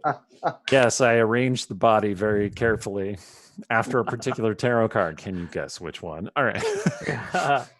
And I had my strength, which is nothing, so 3. Okay. All right. So you hit him like kind of over the shoulder, and he catches it on the sword, but your blade bites into his shoulder just a little bit. And he's like, that was much better. Okay, I didn't ask for your opinion, but I'm a little bit shaken that I just hit him, though. That was not my plan. What's But wrong? he keeps irritating me. Are you upset? I don't know what's happening here. So, tell me about Wilson and your sister. I'm not sure where Strikes to at you start. again as you start talking. You parry it aside. It's fine. Ugh. I don't know. She says they're not serious, but he's like almost the only guy she seems to be seeing. He's always around and he hates me, but the feeling's mutual. But they are a mated scary. pair. Yes. No, I mean, I don't know. That's what she says. She says it's casual. But then she's going around pretending she's Lady Gold. What does casual mean? It means that they're all sleeping. They're both sleeping with other people. Ah, I see. Is that what it But as far as I can tell, she's not. That But is I will correct. admit, As Is far that as correct? I can tell, she is not. Don't want to know how he knows that. How does that make you feel? Very good sense of smell. Just curious. Yes. I don't like him. He Something's slashes weird at you with him. again as you start talking. I You might parry it notice aside. some. Damn it, Sergeant! So you feel this level of passion infusing your hit, and you slam your axe down hard into the ground, and there's this little tremor. Dang. And Sergeant goes, "Yes." Do that again. Come on. Dude, what the heck was that? That was you striking at me with your passion. Ew, can we not say it that way? Another word. Your will. Okay. That's how I strike when I mean to, Hmm. with my will. Okay. You just do that? Yes. And so do So you. You just get really mad first. It's not necessarily anger, although anger is easy. I do have a lot of it. Give it to me. His secret is that he's always mad. Okay, I will try that move again. Great. Go ahead and attack. That is an 18. Okay. For reference, Sarshan's AC is 20, Okay. but you hit him. Dude, And go ahead and roll damage. 2 Okay. What is your charisma modifier? +5. Okay, you do 7 points of damage to him. What? He falls down. Okay, I'm just gonna drop that. That was not intentional. He says, You "Oh, fell. oh, that was perfect. Oh, that was really good." Okay. He touches his wounded chest. You kind of like cut open his gambison or whatever that he's wearing, and he heals himself because paladin. Show off. And he says, you could probably do that too." Heal myself or hit you with this weird anger weapon? Well, we already know you can hit me with the anger weapon. I was gonna say. You want to do it again? I don't like how you're smiling about this. You seem to be enjoying it way more than is natural. I am enjoying it because you are enjoying it. Let's go back to talking about Lilton. Okay. I think he's a demon, or maybe he has demons or something. And I think Illyra thinks so too. Illyra. Yes. Do you know Illyra? Have you met Illyra? She's the woman who smells like sorrow. I don't know what that means, but okay. You don't know what that means? No, I don't. Okay. I don't understand. know why you know what that means. I don't know why you don't know what that means. Cool. Oh, wow. Culture class. I get it. So Perhaps you're not who I thought you were. what? Hmm. Why are you making this so confusing? Because of the Cecilia gesh. might be- What gesh? Is The that curse- the thing where your eyeballs started to melt or something before? Yes, the curse that I'm under. It's called a gesh. What is the? You can't tell me what it is, can you? No. Your eyeballs will melt if you. Yes. I don't actually remember what happened, but Cecilia doesn't either, so it's okay. I know it was bad, and I know Sarshan didn't enjoy it, and Mirren had to do some magic on him. So we're going Mostly with healing Cec- magic, yeah. Cecilia believes his eyeballs started melting. Something like It's that. a very powerful compulsion that I'm under. And the compulsion has to do with the quarry you're hunting, Yes. and you haven't found it yet. I can't say. Oh, interesting. Okay. You can't. That's not me, is it? I can't say. Oh, are you kidding me? We go through all this. Sarshan, No, I'm and you're not kidding hunting it, I you. swear to God. Cecilia, I would never harm you. You know that. I mean, I might attack you a few times to draw out your you passion. literally just chopped me a couple times. I didn't do and any harm we to agreed you, not to though. call it that. You're right. To draw out your will, your anger, your... You're going to say it again, aren't you? No, I was going to say heat, but I think you dislike that too. So Whoa. I do listen to you, Cecilia. She's going to just put the mask on. He says, that helps Okay. you, doesn't it? What? The mask. I don't like this. Stop talking about me. Okay. You have a curse on you. You can't tell me who put it on you, right? Yes. And you can't tell me if I'm involved in the thing you're hunting. I can't say. Right. Okay. Doesn't get in the way of fighting vampires, are you right? Am I right? I don't believe so. Is it the reason you can smell sorrow on people?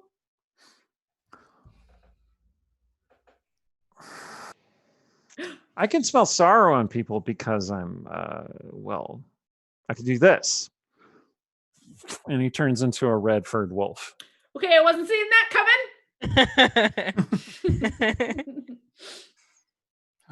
Okay.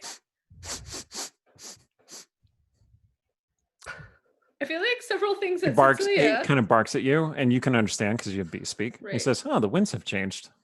Okay. Several things that Cecilia witnessed over her gap year fighting necromancers in the Feywild and the Frozen North suddenly are recast slightly differently, and maybe those weird elves who really like wolves, Like Sarshan. might be like Sarshan. Mm. Oh, she missed some things. Weird. Okay. He Are says, you gonna go around like that? "Oh, you should follow me." Like And that? he Or starts are you gonna heading. change back? No, he just starts running Sarshan! toward the gate. You follow him after him. Don't like this. Okay, Artemisia. Mm. So, if I recall correctly, you were headed to Dark Dance Manor, yes? Yeah. Because Go you with were going to Jix. see Mirren? Yeah. And you were going with Jix. Okay. You ran into Stong along the way. That is why you haven't arrived yet. Hey.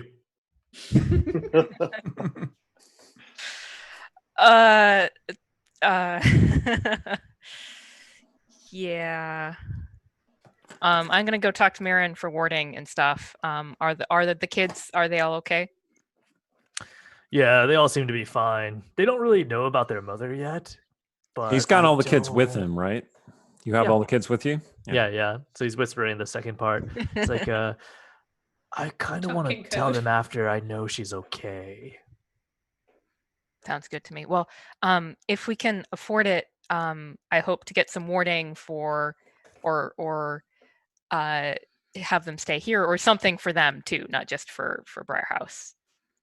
I definitely want the kids to stay with Mirren, and I have plenty of money, and I want to buy some scrolls or other protections, because I have a feeling that we're gonna have to face this Twilight Knight sooner rather than later. Mm. So let's go. Yep. Okay. So you're headed down the street when you come across this large group of people that are kind of blocking your way Because they're looking at something. because they're looking at something. Yeah. Oh, it's gonna be gross. Are They're they looking- watching an interesting puppet show? It's two Are they dogs watching? fighting.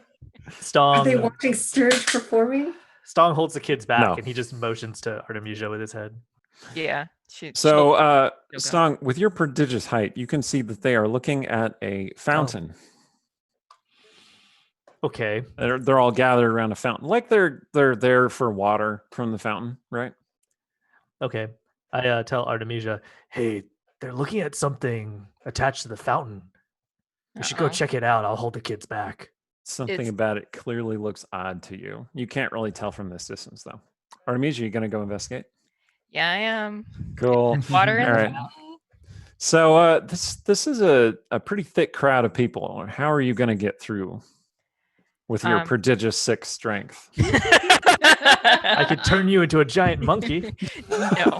Could do that. Fashionable monkey. Mhm. She's gonna put a hand on Jiggs's collar, and she's gonna Yep. bend down a little and be like, "Can you fake growl at people to get them to let us through?"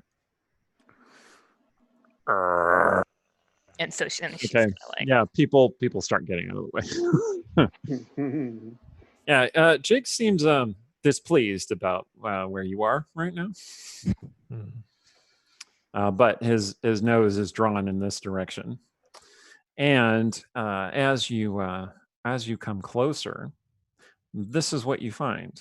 So the crowd parts, and you see that there in the fountain is a female figure covered in a fountain of blood. Like the fountain is producing blood, not water. Of course it is. Yeah. Just kind of sitting there with a dead wolf and its head lying in her lap.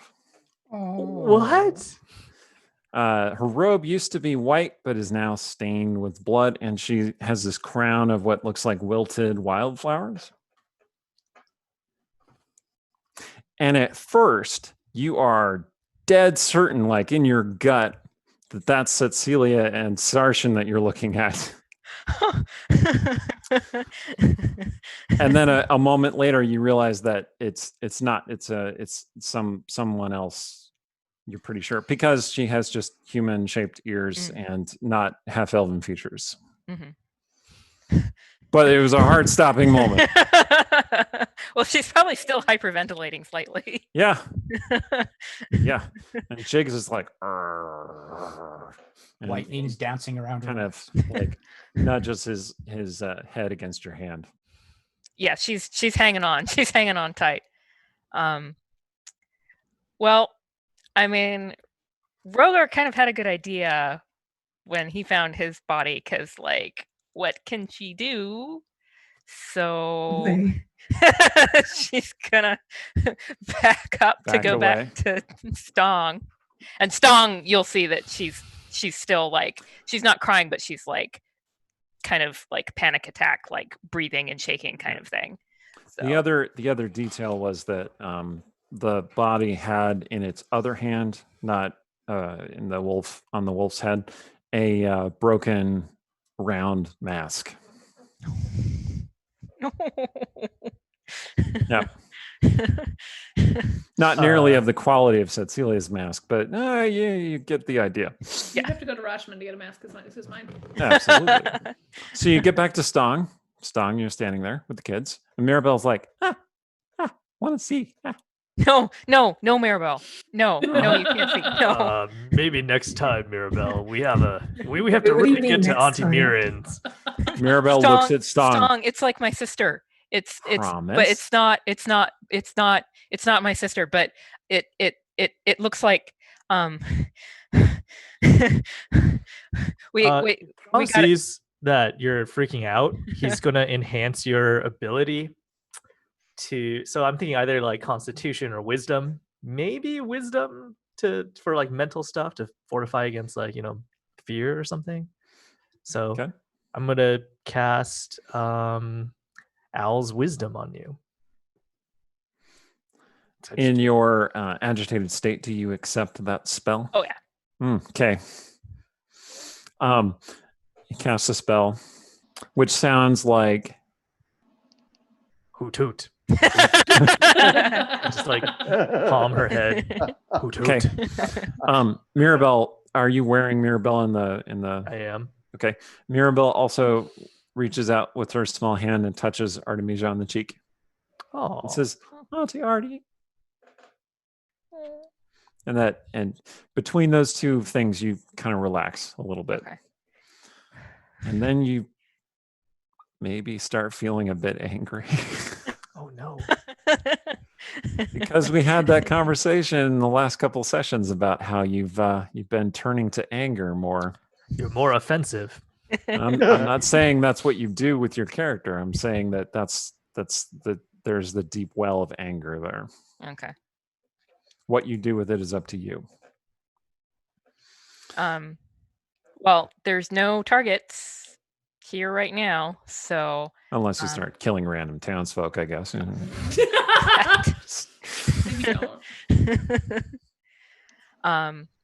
So I mean, I'm not saying don't do that. She's just gonna basically take off. Okay, you start heading for the manor. She's not gonna wait for like the kids to catch up or anything like that. She's just going straight ahead. Stong's gonna like watch her leave, stupefied, and he's gonna gather up all the kids, and he's gonna say, "I don't think your Auntie Artemisia is okay. Let's just give her a moment to compose herself." The kids are like, "Okay," and one of them says, "Are we gonna go see Mama?" We'll see her in a bit. First, we're gonna take a trip to Auntie Mirren's. Okay. And she's going to show you delightful magic tricks and feed you a treat. And then we'll see your mom later. Auntie Mirren is fun. She is. Let's go. Remember that one time that she made all the trees come to life and they moved around and danced? And then we lit them on fire? That was fun. Oh my God. Oh, I'm sorry I missed it. That sounds like a real good time. I wish I'd do that rather than like adventuring. When the two of you get to Dark Dance Manor, the gate is just finishing closing. as though someone had just gone inside or maybe just left. So if Stong comes here pretty regularly, he would know like the password or something, right? The gate forms that humanoid face, and it looks up at Stong and it says, is today a tutoring day? Hello. Not Yes. a tutoring day, but Hello. but we really need to speak to Mirren. Right now. The gate has Please. resting gate face. Stong leans over to Artemisia. Oh no, here we go again. Well, Artemisia's going to punch the gate face. Hey, make an attack roll. Strength bonus. Good news is natural 20. Wow. Yes. What? That's amazing. Yes. Good news is that the gate's AC really low. Well, she rolled a natural 20. Yeah, With so her you 6 strength. do double damage. Yeah, let's see it. So you do 2 damage instead of 1 damage. With your strength modifier added, which reduces it back to 1. It was very impressive. The children definitely are terrified and more than a little impressed. Sparks emerge from where you struck the gate, like you had also shocking grasped or blasted it in some way. You weren't even aware of doing that, and it just spreads through the gate, and the gate goes, error, and it just Why does everybody who I ajar. bring here destroy Mirren's place? Mirabelle says, Auntie Artie, zap zap. Auntie Artie, zap zap good. Let's go meet Mirren. Going in. Okay. So, all right. Do you want to continue with the Mirren scene, or do you want to cut back to Cecilia and Sarshan? Go Where's your ahead. flow, DM. Yeah, whichever makes more Okay, sense. you don't. All right. No. So we'll continue with the Mirren scene. So you get into the courtyard, where there are like burn marks and like marks of violence done to the ground in several places, including one small furrow that appears to have been hit by like a massive shovel or something. Unclear. But obviously there was some fighting that happened here. The doors, Banging fighting. We were really Yeah. good at it. right? The doors to the castle open, and Mirren appears in a blue dressing gown, barefoot, walks down the steps. And she's like, "Oh, hello. Hello. I was just coming out to offer them some lemonade, but I see you're here. Would you like some lemonade?" Who? I don't. It's not important. Anyway, No. Stong it's takes real good. lemonade I and gives made it to the kids. myself. Stong gives kids some lemonade.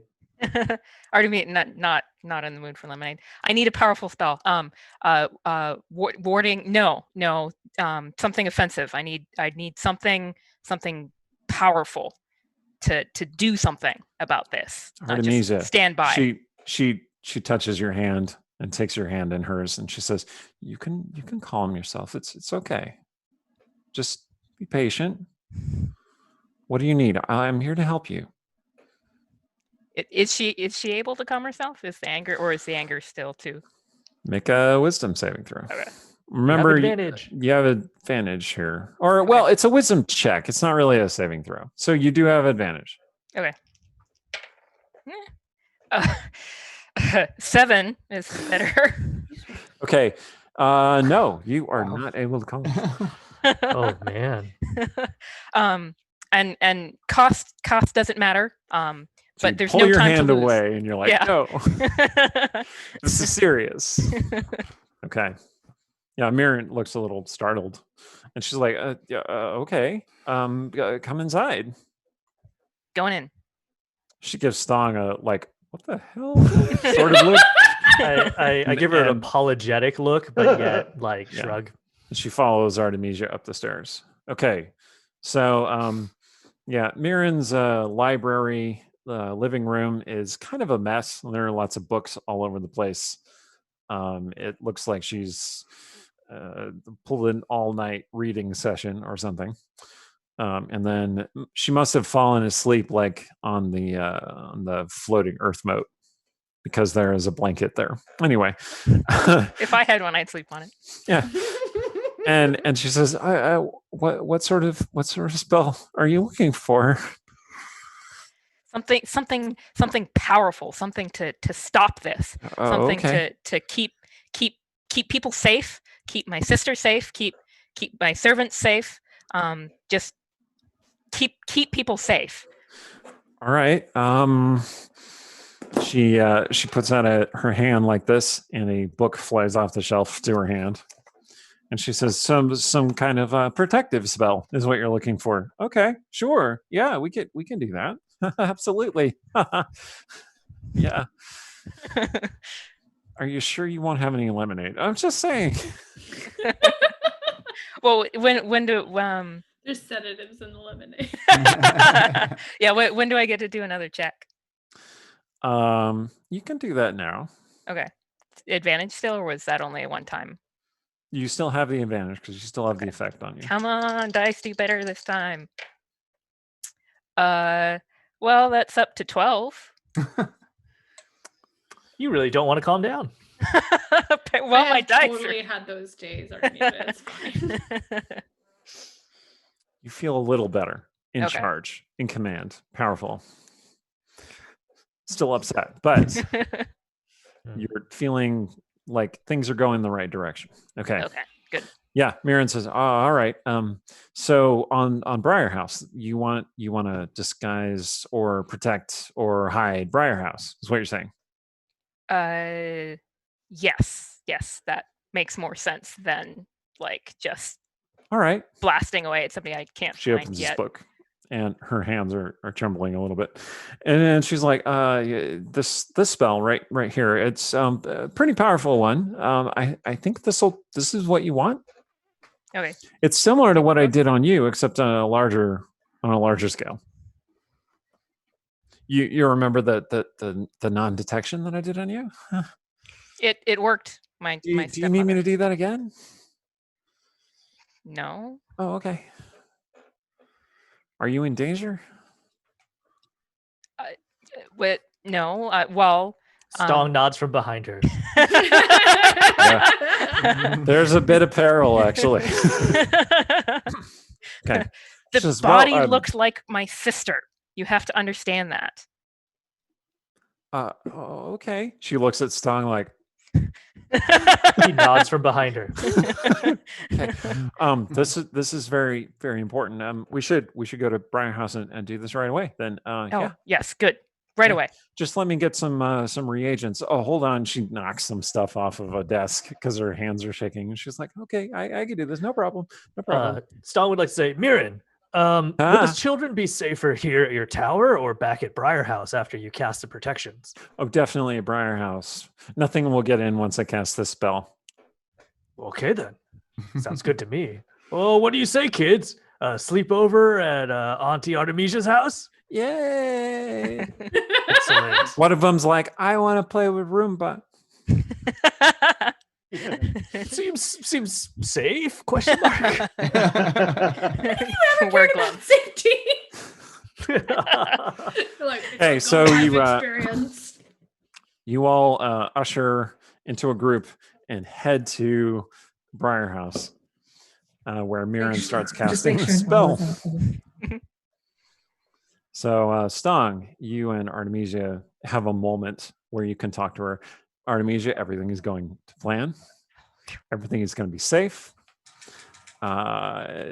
Once the spell is active, everything should be fine. Okay. Did you put the kids inside Briar House? Well, once the spell is cast. Mirren says, I have to do it before it's cast? well, to make sure they're perfectly safe, you probably should. Okay. I think he's We're not going to gonna be take the able to kids go in the inside house, and are we? then go with him. She's like, I don't know. I'm distracted because she's casting the spell. Okay, so he goes with the kids inside, and he's careful to not show them Nala yet.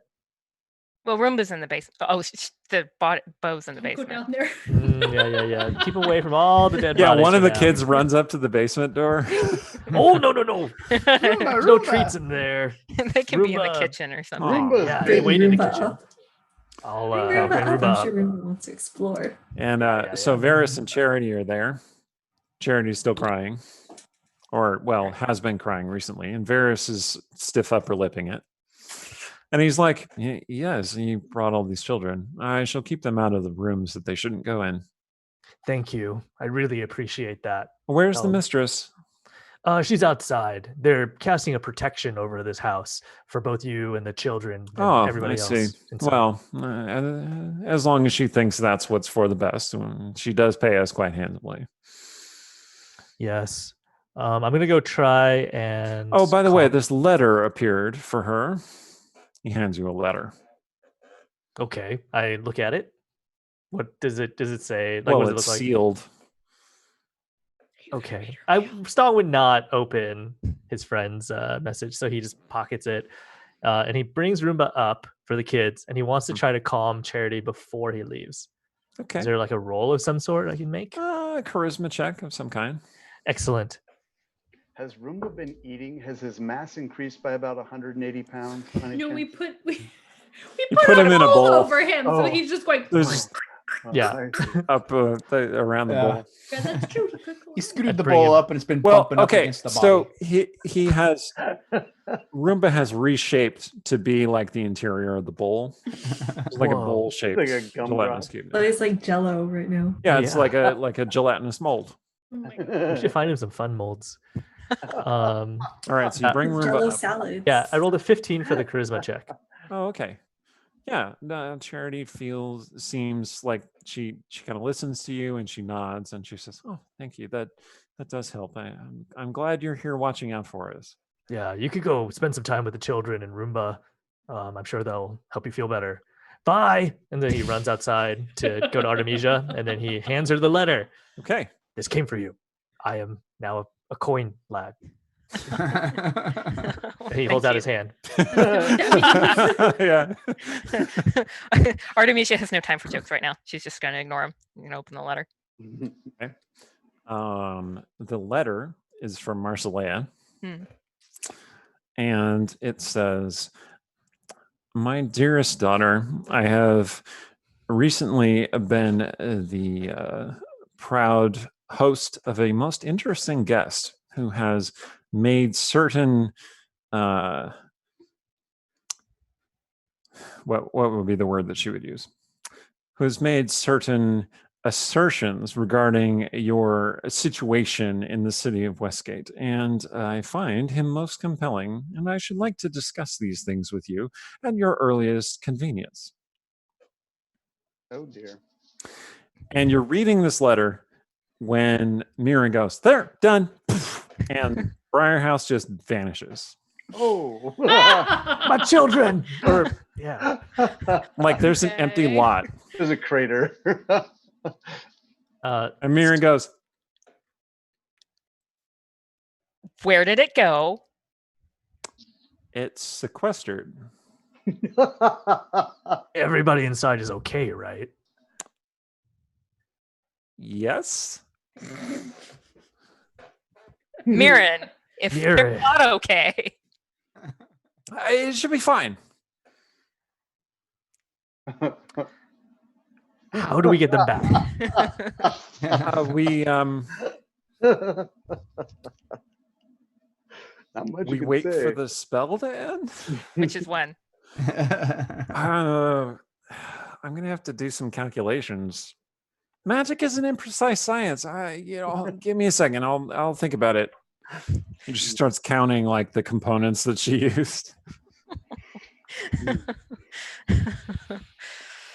Meanwhile, Sturge, you have been fighting your way through guards for the last hour or so. Oh my Oh my God, you must be exhausted.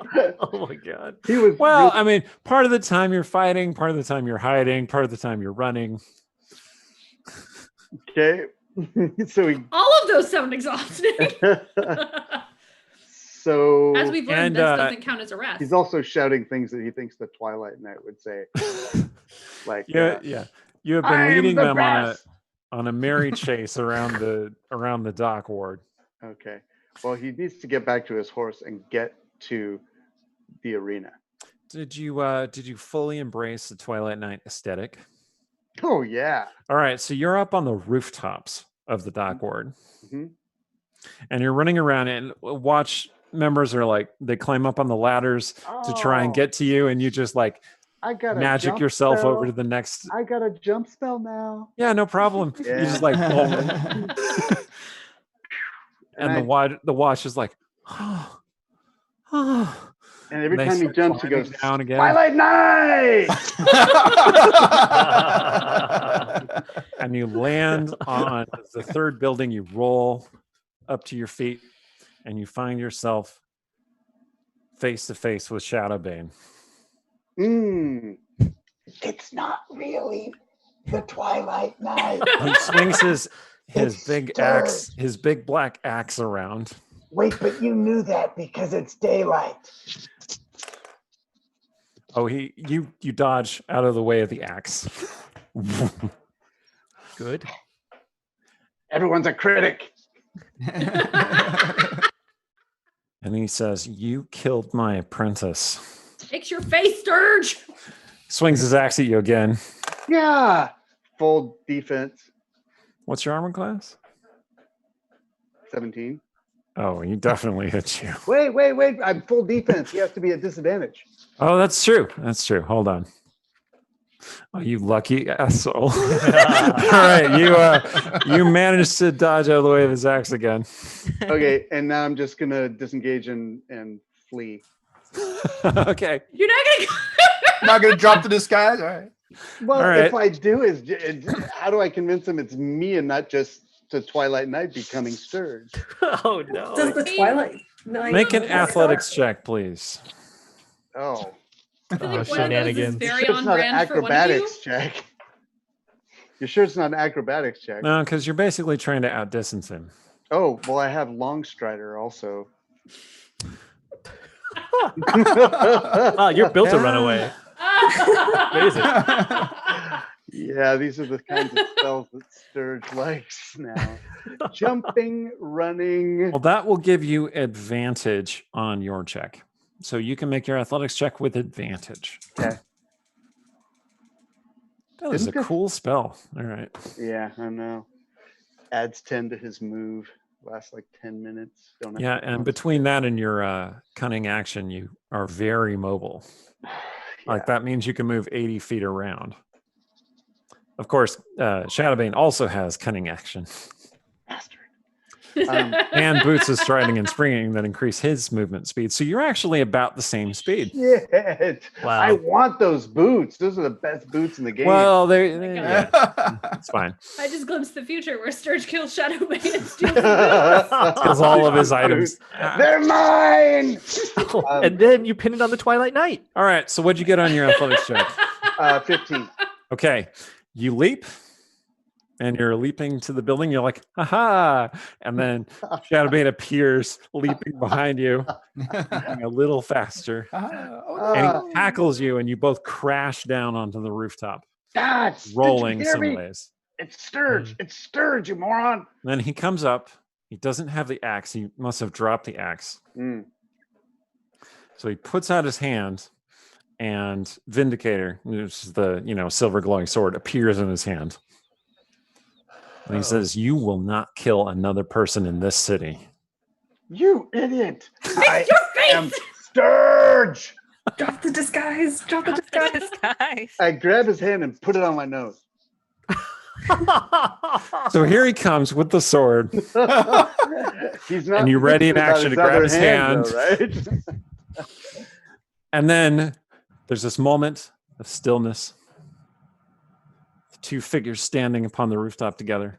One holding the other's nose. One holding the other's nose.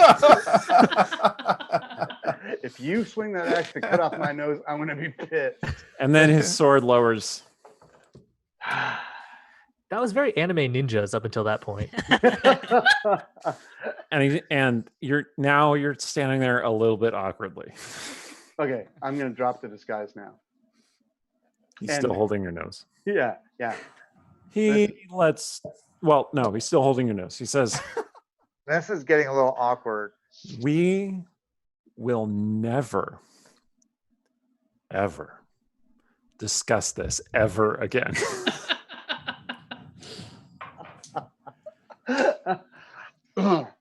Well, you won't find me advertising it.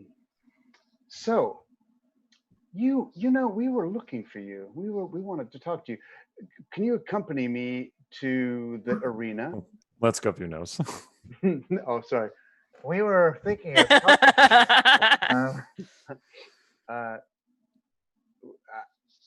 Let's hire a carriage. We need to talk. How romantic. He It's pulled the his helmet least off. you can offer me after holding my nose in that way. Well, you spent all your coin on those leaflets, didn't you? Oh, did you want to hear my limerick?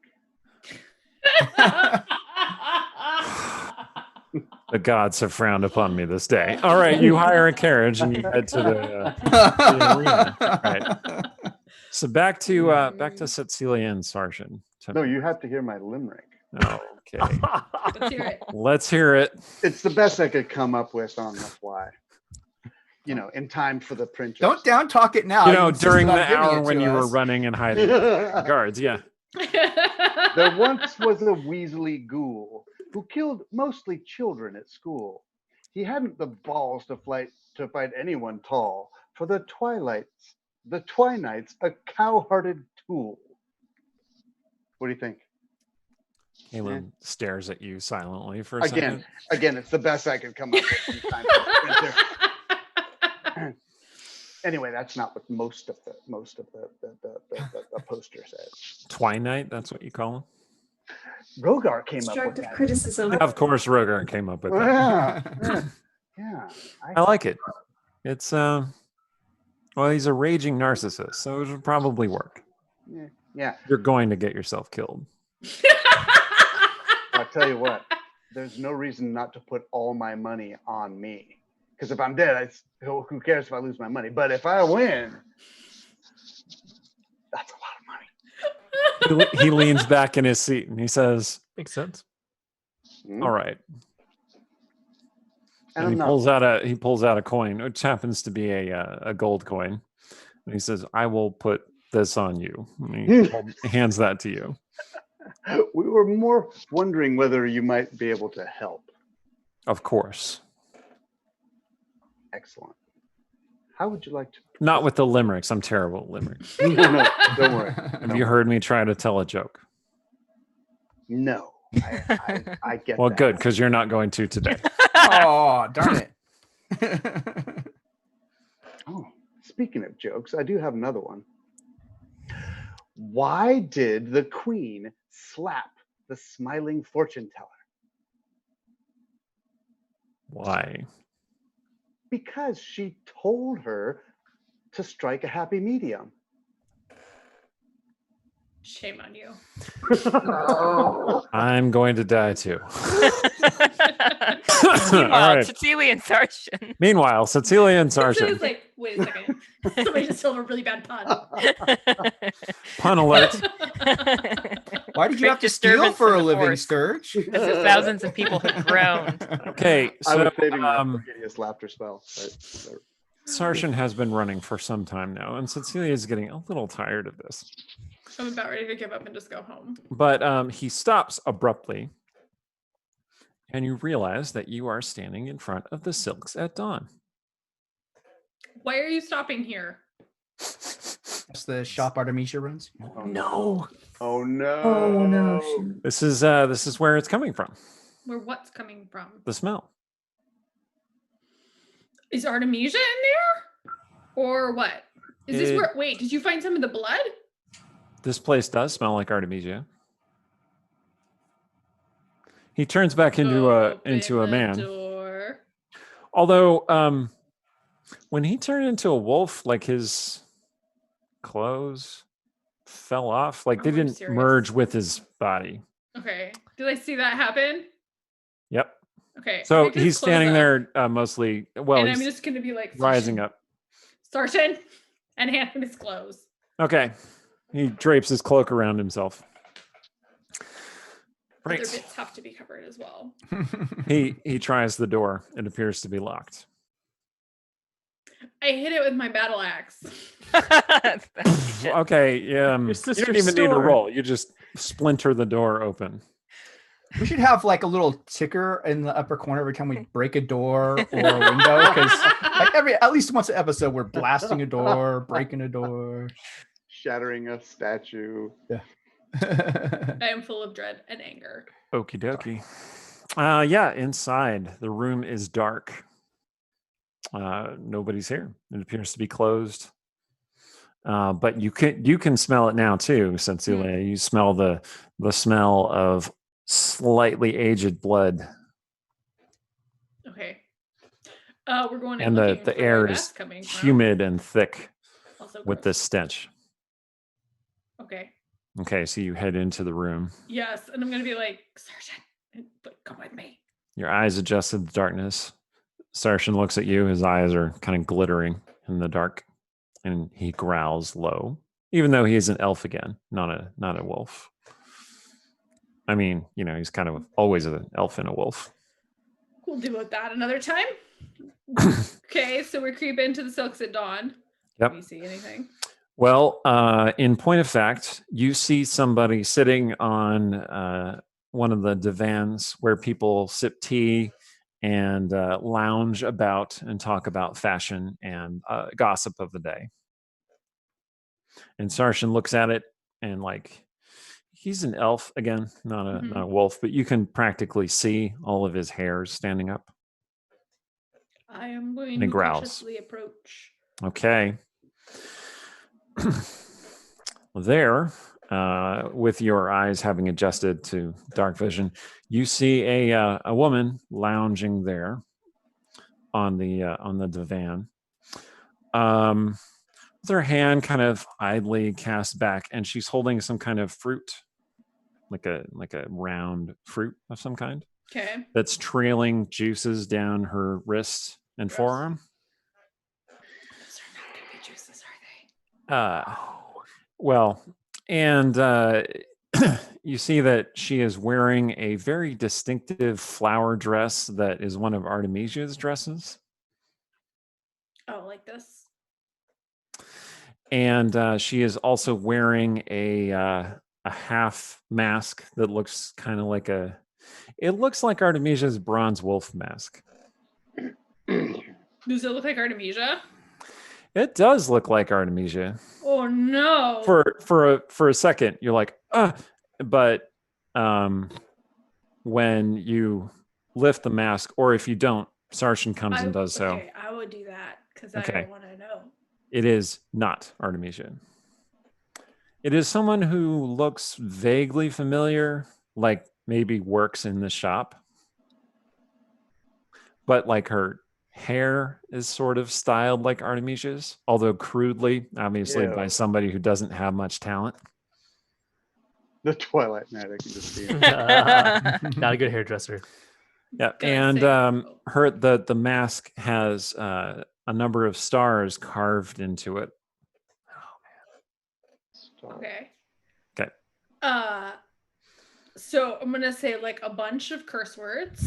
I won't say them for real because somebody spent them all. Sergeant growls in agreement with each of them. This is and I feel very confident that this is the Twilight Knight and the Night Masks, if only because I am very focused in my rage. And it is rage. Like Cecilia is whatever grief she is feeling, she's subsuming it all into real pissed offness. But she is going to take a moment to kind of reposition the woman so she's lying down, so she's not in this mockery of Artemisia, because on both levels this is really insulting. Mm-hmm. And also she is going to detail how she's going to turn the Twilight Knight into rose fertilizer as she does this. But I will spare everybody the gross details. Yep. Sarshan nods along in agreement. At some points, you get the sense that he might want to offer a suggestion, but he does not. He just, Well, that means he has, an intelligence of more than 10. So emotional intelligence. When you are done with your long recitation of tortures and death, Sarshan says, "Will you allow me to aid you?" Will you put some pants on? I will. He heads to the nearest mannequin. Puts those pants on and says, "We are agreed."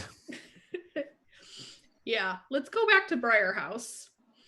Yes. And maybe we should also tell the watch someone broke in here and killed someone, because she doesn't deserve to just sit in here like this, but we are not carrying a dead body through the streets. Not us. Mm-mm. So we go out I mean, and find... we broke in here. Okay, but you know what? I think he can take the rap for breaking the door, too. I'm okay with that. That seems fair. So we find some, kid and give them a coin to go get the watch, and then mosey back to Briar House. Okay. So over the course of time, I think everyone ends up back at Briar House. Sturge, I know you were headed to the arena to do a thing. Just to tell them, make way tomorrow night for at twilight, at dusk. You're spreading around the pamphlets. Well, I'm doing that, but I'm also letting them know that at the arena to clear the schedule, because tomorrow night's going to be the fight of the century. It's like, we're going to show up and we're going to kill a guy. So be ready. Yeah. There's a big fight that day, so there are a lot of people there, and you spread those pamphlets. Oh, yeah. What I'm going to need you to do is make me a performance check, please, and then we are going to go briefly to Caliph because she has some unfinished business. Okay. Well, if they're headed back to Briar House, she wants to just on the way see if they can stealthily paint he fools on a couple of Caliph is doing some subtle graffiti. Yes. Okay. I rolled a 19 and I have a 9 bonus on that. Wow. Dang. So it's a Nice. 28. So what's the Rome's equivalent of a Tony? Sorry. This is what happens. You show up with Kaelin Dren, okay, who is not super well known in Westgate, so it's not like people recognize him as just a person. But they recognize you, and many people turn their eyes to you as you appear, and they're whispering. They're like, "Oh, that's Sturge. Oh, that's the Sturge-nosed scoundrel." No, that's a disrespectful way to refer to him. But his real name is like Crabin or something. Oh, you're right. Anyway, and you start spreading around your pamphlets, and eventually you attract more attention than the fight itself. Oh, Nice. Everyone is looking at you, and Kaelin is standing there like, "This is making me uncomfortable, Deuce." all right. So prestidigitates his voice big and says, Oh no. "Tomorrow night." And he turns to the guys in the ring at this moment and says, "Sorry about this, but They're tomorrow like, no, night." we like the breather, honestly. Yeah. Second wind, You've heard of the Twilight Knight. He is a craven and a fool. And tomorrow night, here at dusk, he meets the Westgate Irregulars and his fate before your eyes for your entertainment. Be here or miss the fight of the century. So there's this silence, and then the crowd erupts in cheers, and people are shouting, "Sturge, Sturge," and "Irregulars, Irregulars." Because it's not really a word that makes a lot of sense with the chant. Yeah, Anyway, it's no. So he just throws the papers up, lets people scramble for them, and in that moment, vanishes. Halen is standing there, and he's like, "Oh shit!" And he disappears into the crowd. Well, he throws the rest of the pamphlets down into the arena itself, and then he disappears into the crowd. Oh, dude, there's nobody down. Oh, whatever. Well, people start swarming down to get at the Okay, pamphlets and good. such. So, Good. It'll be right. on all the broadsheets tomorrow. so, Caliph, you wanted to have a conversation with Aiden, I believe. Oh yeah, just like really quickly, like when Rogar is distracted or something, she's just gonna like go up to him and be like, "Hey, these didn't work." She's gonna hand him finger bones. Oh, right. He just puts those in an interior pocket of his coat. Gotta try something else. Okay. I actually had he looks at Rogar. Rogar is maybe you're looking out the window at this gathering of people and you're like, they're probably looking at a dead body. And Aiden attempts to be stealthy in handing Caliph a thing. Is there a way to aid him in being stealthy? So, Randy, remind me what Rogar's passive perception is. Well, it's 17. But I'm pretty distracted anyway. I'm like very much. So we'll give Aiden advantage against you. Okay. All right. The first roll was a 3, and the second roll is a 14. Much better. So you do notice him handing a small package, like a small leather parcel to Caliph. All right. Obviously trying to be a little surreptitious, but like he's not very good at it. If Caliph notices that Rogar noticed, she's just gonna bat her eyes in Aiden, so it'll look like, a lover's token or something. That was All right, Kay, let's make an insight check. An insight check? Yeah. Rogar, what is your passive deception? Passive deception. Yeah. So 10 plus your modifier. For deception? Yeah. Is +2. Unless you're trying to hide the fact that you saw them. So 12. Okay. So what'd you get, Emily? Natural 20. Whoa, nice. So you can tell that Rogar saw you. And you bat your eyes at him. Okay. At Aiden. Yeah. At Aiden. Okay. So you're not really sure what just happened there, Rogar. Maybe he handed her, like a lover's token. You don't know. Okay. My thoughts are, yeah. I'm feeling pretty terrible about all this stuff because I feel like if I'd just gone with Shadowbane's suggestion and gone after the Twilight Knight or something earlier on, or I'm starting to do that whole Rogar thing where he starts to think everything's his fault. So that's where my head's at. Starts to blame himself. Okay, make a wisdom check. Oh, okay. 3. Oh. Plus retire 4, so that 7. dice. 7. Throw that die away. You feel a faint warmth of light upon you. As though someone were sitting across from you in the carriage, much like Aiden and Caliph are sitting across from each other.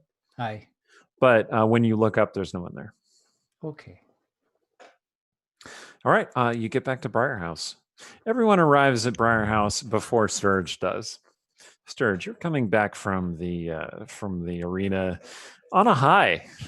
Like, this worked out really well. You attracted a lot of attention. People were very supportive. And then you get back to Briarhouse where all the irregulars are standing outside looking at an empty lot. And Mirren says, so I'm pretty sure I made the duration for at least a 10-day. Was there enough food inside that house for a 10-day? Stong is going to do a sending to Charity, and he's going to say, Charity, everybody okay inside? is there enough food for a 10-day? Oh, is the last If resort. you need help of any sort, send back to me and we'll try really hard to help. I mean, worst Okay. case, there's a body in the basement. I mean, Last things get resort. Oh my desperate. god! Last resort. I'm going to need you to roll percentage dice for me, please. Okay. Or you could just roll a d20 if you prefer. Also, where's Oh, my right. sandwich? 17. It's in the house. 17, okay. The sandwich is in the house. Dang it! Sorry, sincerely, I forget. Also, where's my sandwich? In the house. No. Okay. It's getting worse. You rolled a 17. Okay. So shortly thereafter, a message returns to you, somewhat garbled, and says, this is Charity. I'm not sure what just happened, but we're fine. We have a lot of food and a lot of beer. That's gonna help. How long are we in this place? It's very strange. And then it just cuts off. I'm not going to use another sending spell. No, Star would use another sending spell. So he's just going to send and then tell her the details, but then tell her that it'll be okay. I wonder what's outside the windows there.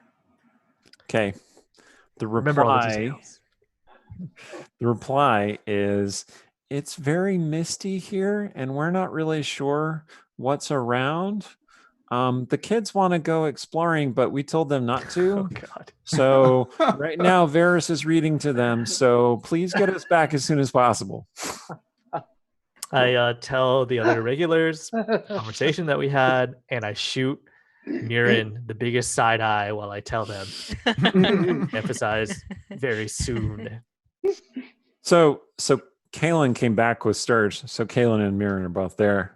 This is the first time you've seen them actually interact with each other, but they're currently talking with each other while you were having your own conversation.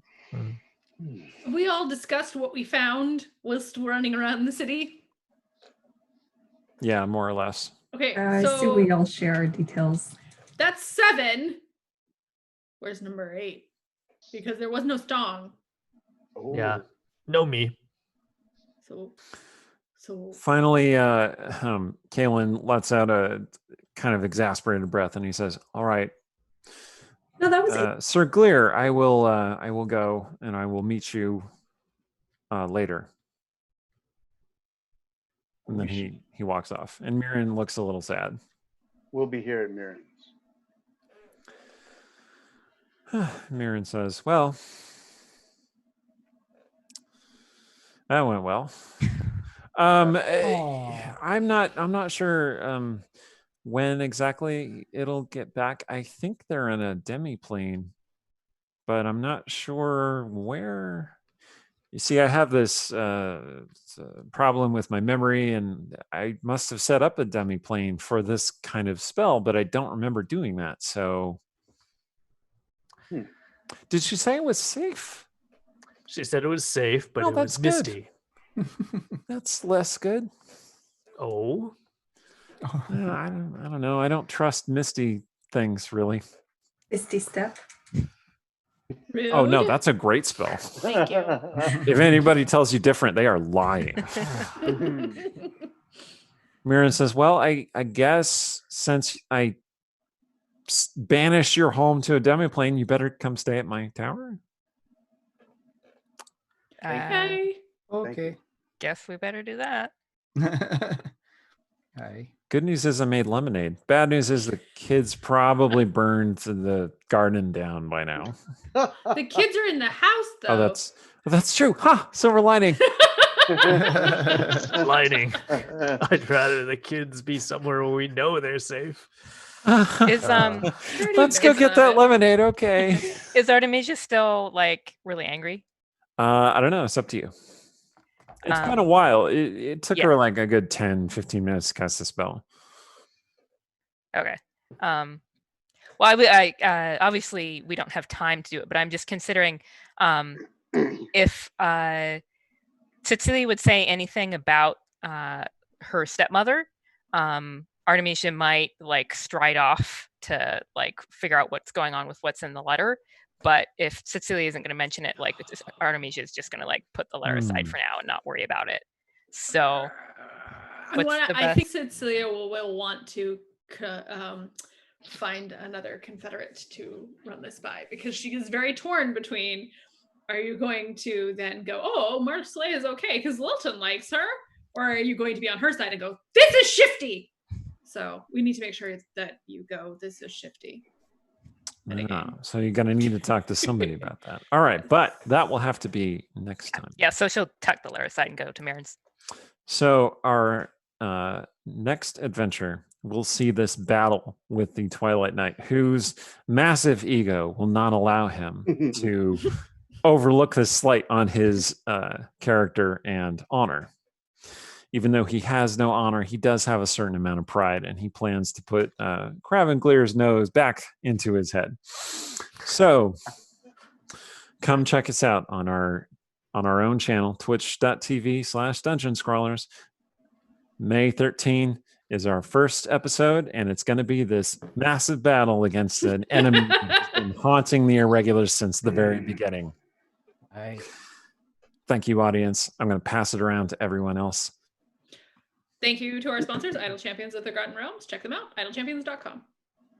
Thank you to our moderators. Tonight, that would be Shay, Snowy Wolf, and Seldring.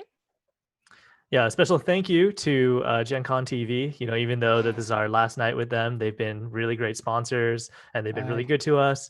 So be sure to check them out and check out their content.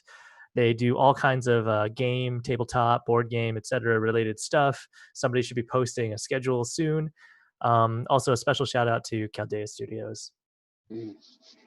And thank you to our guru, Marcus Mays, who's been fantastic handling all of the tech. Gonna miss you, man. Thank you. Thank you to all of us for watching, and come check us out on our new channel. Yep. And yeah, be sure to check out our website, www.dungeonscrollers.com, for information on the players, characters, and all of the exciting news about things coming on our new channel, etc. So, right on. Thanks, everyone. You've been great. Come watch the continuing adventure on our new channel. All right. Bye.